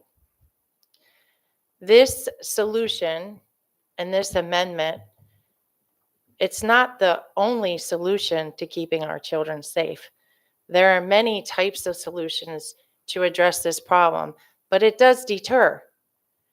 And I understand, and I completely understand where people are coming from in terms of fear, but I think it goes back to Ms. Dent's comment when you say weapon, when you use the word weapon in the title versus metal detector.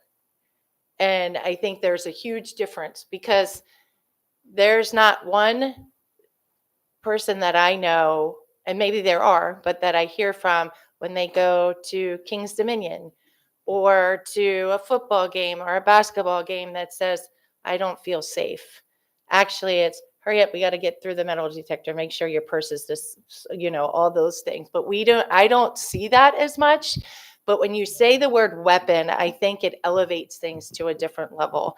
I will say, when you have a pilot such as this, having it in 2 schools, it's very hard. But when you deploy it across all the high schools, you can take lots of different data points, and I think it'll help you, Ms. Jackson, in terms of your assessment. I have heard, and maybe not, no. But okay, well, and Ms. Handawi, I absolutely agree with you. I've heard this from, not agree, but I concur. I've heard from many people that students and teachers, one of the problems is that students don't feel safe reporting it.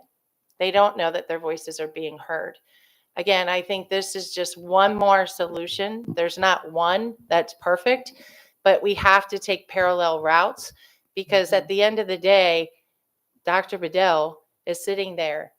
And when something happens, yes, he's in charge of the safety and the operations, but he is also working for us. We want to make sure he has the tools to make sure that our students are safe.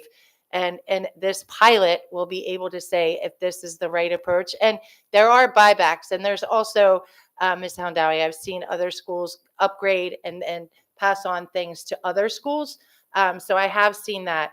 I definitely, I am supporting this amendment, but I do want to thank you. I know it's a touchy issue, but society is not the same. Our environment is not the same. But when they come in those doors, and they're coming to school and leave school, we want to make sure that we have provided you with what you need, Dr. Bedell. So thank you. Michelle Hahn. I thought I knew where I was at, but now I'm not so sure. So I have a few questions. Regarding like wait times, getting in, like, because what we don't want is a lineup of people outside of school, because that's not going to do anyone any favors neither. So how does that work with these types of systems that we're exploring? So it depends on the number of units and the number of entrances. And so again, that would be school dependent, right? And so if you have a school that has 3 entrances where 2,000 students have to go through 3 entrances, that's one number. But if you have a school where there's 4 entrances, but only 1,500 students, that's, another number. So it's the number of entrances a school has versus just how fast it can work. And I will imagine that the first couple of weeks, it's going to be a slow process, right? But I think that process the wait time will continue to shrink as students are, Ms. Pulliam used the example of, making sure that you have all the stuff. Did you leave the water bottle, for example, when you're going to the airport? Did you forget to take the water bottle out and now you have to go back through? Those types of things, right? I think that as students get used to, okay, this is what's going to happen, I've got to take my coat off, or do I need to leave my coat on, or what have you, I think it would be a lot quicker. So it's not just as simple as walking at normal speed through a door. It could be. It could be. Again, it all depends on if the coat, for example, is layered and something catches it. I don't know what will happen in those particular cases. I don't want to promise you that it's going to be smooth and quick. It could possibly be slow at the beginning. I appreciate that. I have a couple more questions and I thank you. In terms of data used to identify this school, can you expand upon what data points you're looking at? We'll use lots of data points, such as the total student population, number of entrances, as we talked about before, previous cases, as I've presented to the board before, previous cases of weapons, things of that nature. And then in terms of the buyback point that was just raised by my colleague, are we purchasing these systems outright? Yes. Okay. This is hard for me too, because I have a student in the school system as well, and always have since I've been in this position. I was out of college when Columbine happened, so I've had the distinct privilege not to have experienced any of these things as a student. My child, not so much. And although I haven't heard my particular student vocalize anxiety about this, I can tell you that both of her parents think about it daily. I have historically been against sort of metal detectors in our schools for the message that that sends to our students, the mental health repercussions of that. I don't know that I could ever get behind longer wait times to walk into a school. Good Lord, you know, I don't think I have to explain to you why my colleagues up here. Gosh, I thought I knew where I was with this, but I'm gonna flip on this one. Yeah, thanks. Okay, Ms. Pullum? So Briefly, please. Briefly. Real quick, the one thing I did not ask, and forgive me if this is something I missed, are we staffed or is it a different type of staff to make sure that these are executed properly? I'm not sure how that works. The price that we ask for includes contractual staff, but it does not include a central office support, if that makes sense. And I also want to clear up one point that was mentioned a little bit earlier, that students don't feel comfortable, and that may be reporting, and that may be the case, but actually most of our weapons reports actually come from students reporting it, or reporting something else, and then we find a weapon from that report. Michelle Hahn. That's one more thing I wanted to raise. Every time we've had a situation in our schools, and I can't speak to if students are fearful of reporting, but every single time something has been reported, our staff handle that expertly every single time, and without question. I've never heard from anyone, parent, student, staff member, whatever, I reported something and it wasn't taken seriously. It is taken seriously immediately. We don't play with these things, you know? I can use another acronym, but I won't because we're in polite company. So I just wanted to put that on the record, that, and I personally, with all my hats, appreciate that always. Dr. Tobin. Yeah, I've been listening to all of this, and obviously there's, as I said earlier, there's a lot of tough choices here, but I keep coming back to the fact that our superintendent has been sounding the alarm bell for a very long time. And he doesn't do that lightly. I agree with so much of what I've heard. I think the worst thing in the world we could do is say, oh yeah, we put something in and that fixes everything, so now we don't have to worry about it, because that's clearly not smart. It was always my understanding, I mean, I've never been in support of the typical metal detector structure, and I believe Dr. Bedell isn't either, for a lot of reasons that we've discussed at other times on this dais. But I keep coming back to the fact that the person we have put in charge of this system, Dr. Bedell, has told us that we better get something like this. And he means it. And I take that very, very seriously. And what I said earlier is the measure for me. Do I want to look back, God forbid, and have to look in the eye of someone who's lost their child or their spouse or someone else and say, well, I was told by our superintendent we had to do something. He and his staff recommended this, and I decided not to do it. And I can't live with that. Thank you. Dr. Bell, go ahead. Yeah. So I lived through a tragedy. I lived through a kid being murdered in a school. I lived through a 15-year-old being shot in front of a high school building coming out of a basketball game. And I had to conduct press conferences with media surrounded all around me, explaining why did this happen? How did this happen? I had to go sit in the home of a parent who lost her child in a restroom in one of my schools.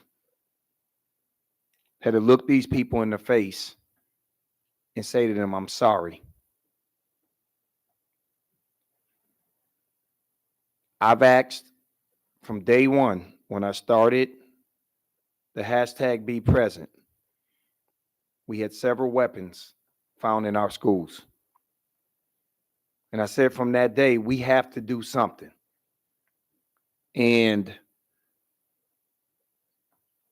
people in here will never understand the pain, the suffering, the toxic stress that is constantly opened up when I hear about something happening in another school district.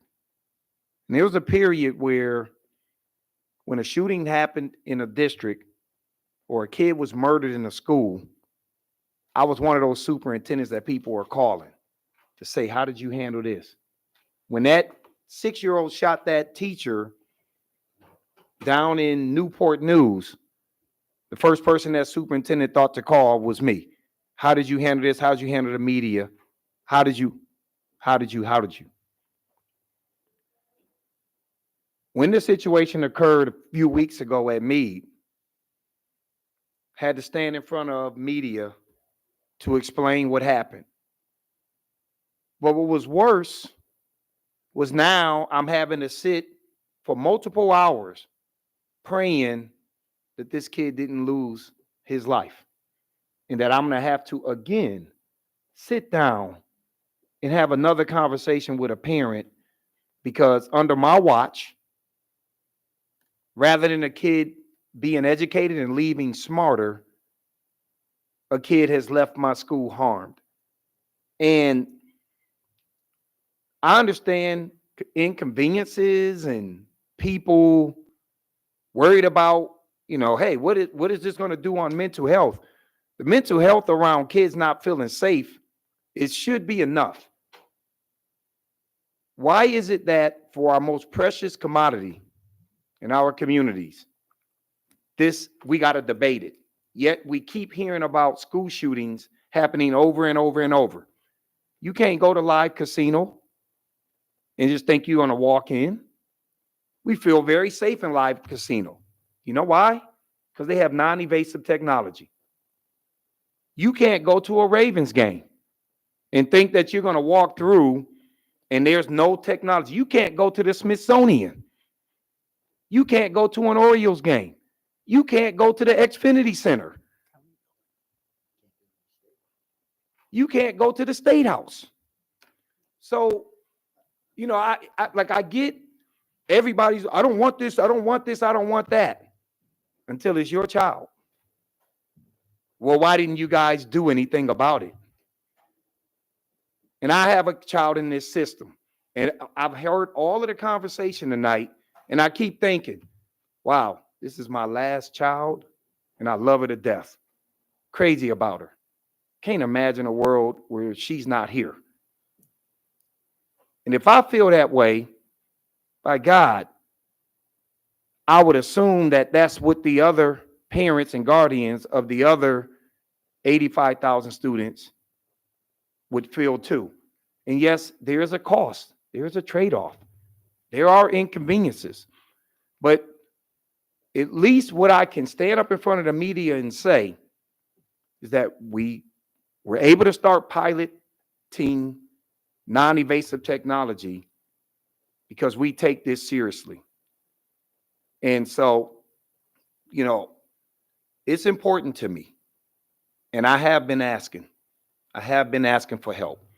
Because it's not just what happens to the kids, it's also the trauma that's inserted on these teachers, inflicted on these teachers. Or you seeing a principal saying, I had them in my hands, I'm holding them. And the principal is going through the trauma of hoping that this kid don't lose his or her life under his or her watch. That's where I am. Ms. Shalhan. I'm really grateful hearing everything that you just had to say, Dr. Bedell. So we're not, and I'm not trying to play devil's advocate because not on this subject, but we're not a rate. It's either going to say the 2 that's in the budget, or it's going to get increased to a lot more than that. So do you want to do this in all of the 14? Is that what you're saying? That's not what I'm saying at all. That was. I think what I'm saying is. Well, sorry, I was trying to finish my sentence. Sorry, I'm so sorry. Because if you want 14 of them, please share your perspective on the number, because I would really want to know that. And if it's changed from December to now, like I want to know that. I want to know that too. That's what I wanted to say. My attitude is, I've heard people say, we want to be careful that we don't limit this to 1 or 2 schools and schools feel singled out. So maybe we're not getting everything that this is asking for, but maybe the amendment gives us an opportunity to get a little bit more. I don't know what more looks like, but maybe it does. That's my answer. Ms. McFarland. Yes, that was my question too. I value you and your staff and your expertise. So that was really, if the recommendation now is to shift to all high schools from the 2, I do value that input, and that was my question. Yeah, no, my take on it is, to what Ms. Jackson said, right? We really do need the pilot. You don't launch something like this whole scale, but this does give us opportunities potentially to do a little bit more so we can collect more relevant data to really determine, if it's opportunities to scale out. Ms. Pullum. Quickly, thank you. Thank you, teachers. Thank you, administration. And thank you, students. What I just wanted to kind of elaborate on your comment, Ms. Schalheim. I think the amendment, the original amendment, or the original budget line item, was because our team was being very proactive. So the 2 schools that we were really originally piloting was before the incident at Meade High School. When that happened, like you said, Dr. Bedell, the question, when they say, why did this happen?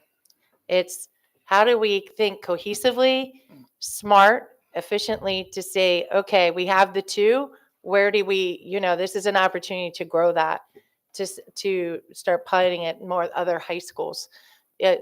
We never know which one it's going to be, but I do think I want to thank you for being proactive. We were already on this path. When we went to meet with the governor's office of crime control and prevention, they already knew you. So thank you for that. This isn't new, but I thank you for being proactive, Ms. Stent, and expanding that. Thank you. Okay, so seeing no more lights, I'll be very brief. Safety first. Ms. Howe. Amendment 21, increase the line item for non-invasive weapons detection system pilot program from $333,280 to $2.4 million to pilot detection systems at all AACPS schools. Ms. Dent. Aye. Dr. Tobin. Aye. Ms. McDermott. Aye. Ms. Pulliam. Aye. Ms. Schalheim. Aye. Ms. McFarland. Aye. Ms. Hamdawi. Aye. And Mr. Silkworth. Aye. Aye. 8-0, motion passes. Okay, that brings us to Amendment 22.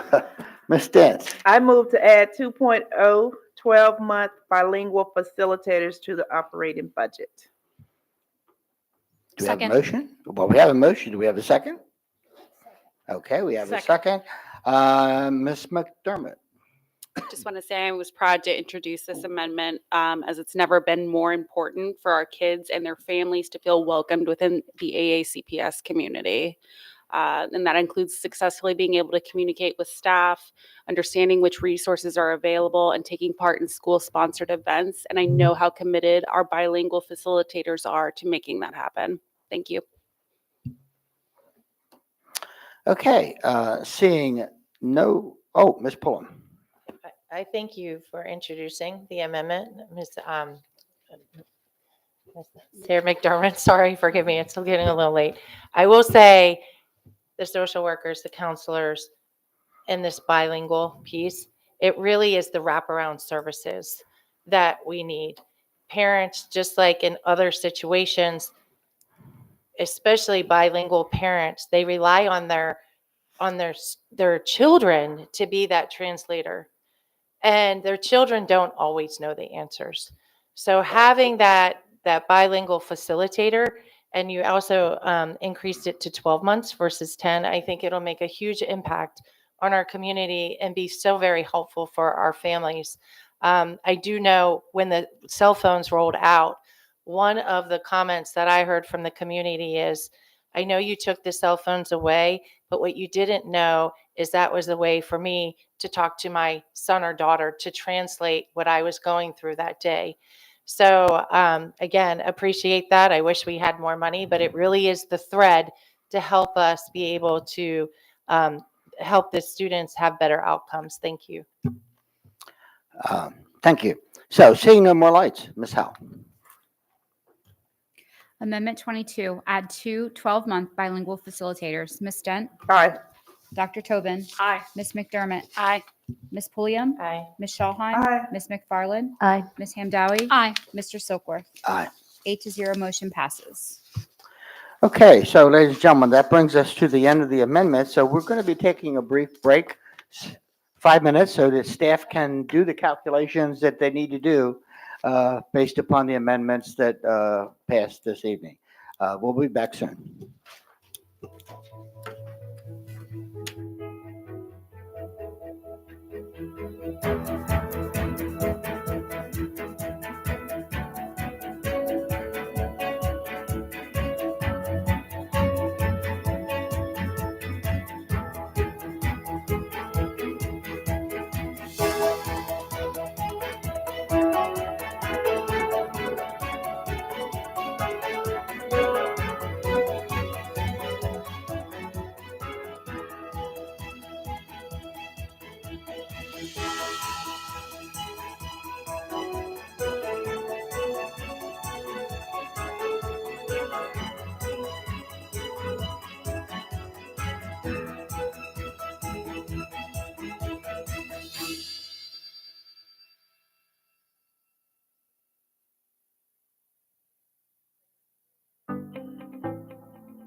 Okay, ladies and gentlemen, we are back.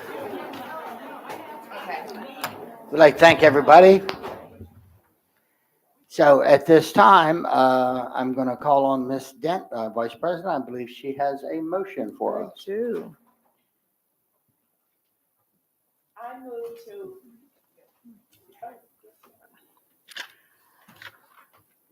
I'd move to approve the superintendent's recommended fiscal year 2026 operating budget as amended in the amount of $1,825,777,277.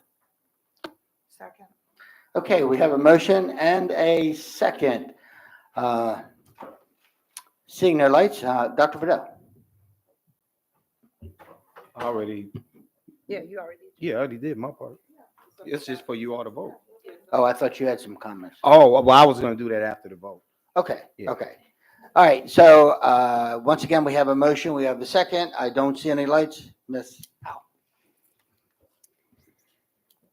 The final amendment or final motion, the superintendent's recommended fiscal year 2026 operating budget in the amount of $1,825,277,277. Ms. Dent. Aye. Dr. Tobin. Aye. Ms. McDermott. Aye. Ms. Pulliam. Aye. Ms. Schallheim. Aye. Ms. McFarland. Aye. Ms. Hamdowie. Aye. Mr. Silkworth. Aye. 8-0, motion passes. Dr. Vidal. All right, thank you. I just, as we wrap up, want to thank Matt Stansky, you and your department. I see Melissa and some of your other staff members back there. So thank you all of those folks back there. Thank you for what you've done. Again, just all of the amendments, answering a number of questions that board members were seeking. And then for our teams, the number of dry runs, everything that we go through, it's a very extensive process. And I think one of the finest budgeting processes that I've experienced. So I just want to thank you all, appreciate you all being here late, and, good night. Motion to adjourn. Well, wait a minute. We have review item 7.01. Do I hear any comments? So no comments. So ladies and gentlemen, just a couple announcements. Tuesday, February 25, 12 p.m. virtual meeting for the Equity Committee. Policy Committee, March 4th, 3 p.m. virtual. And our next general board meeting is Wednesday, March 5, a 12 p.m. meeting here in the boardroom. Thank you so much for being with us, folks. It's cold outside. Drive safely. Stay warm. Good night. All right. Thank you.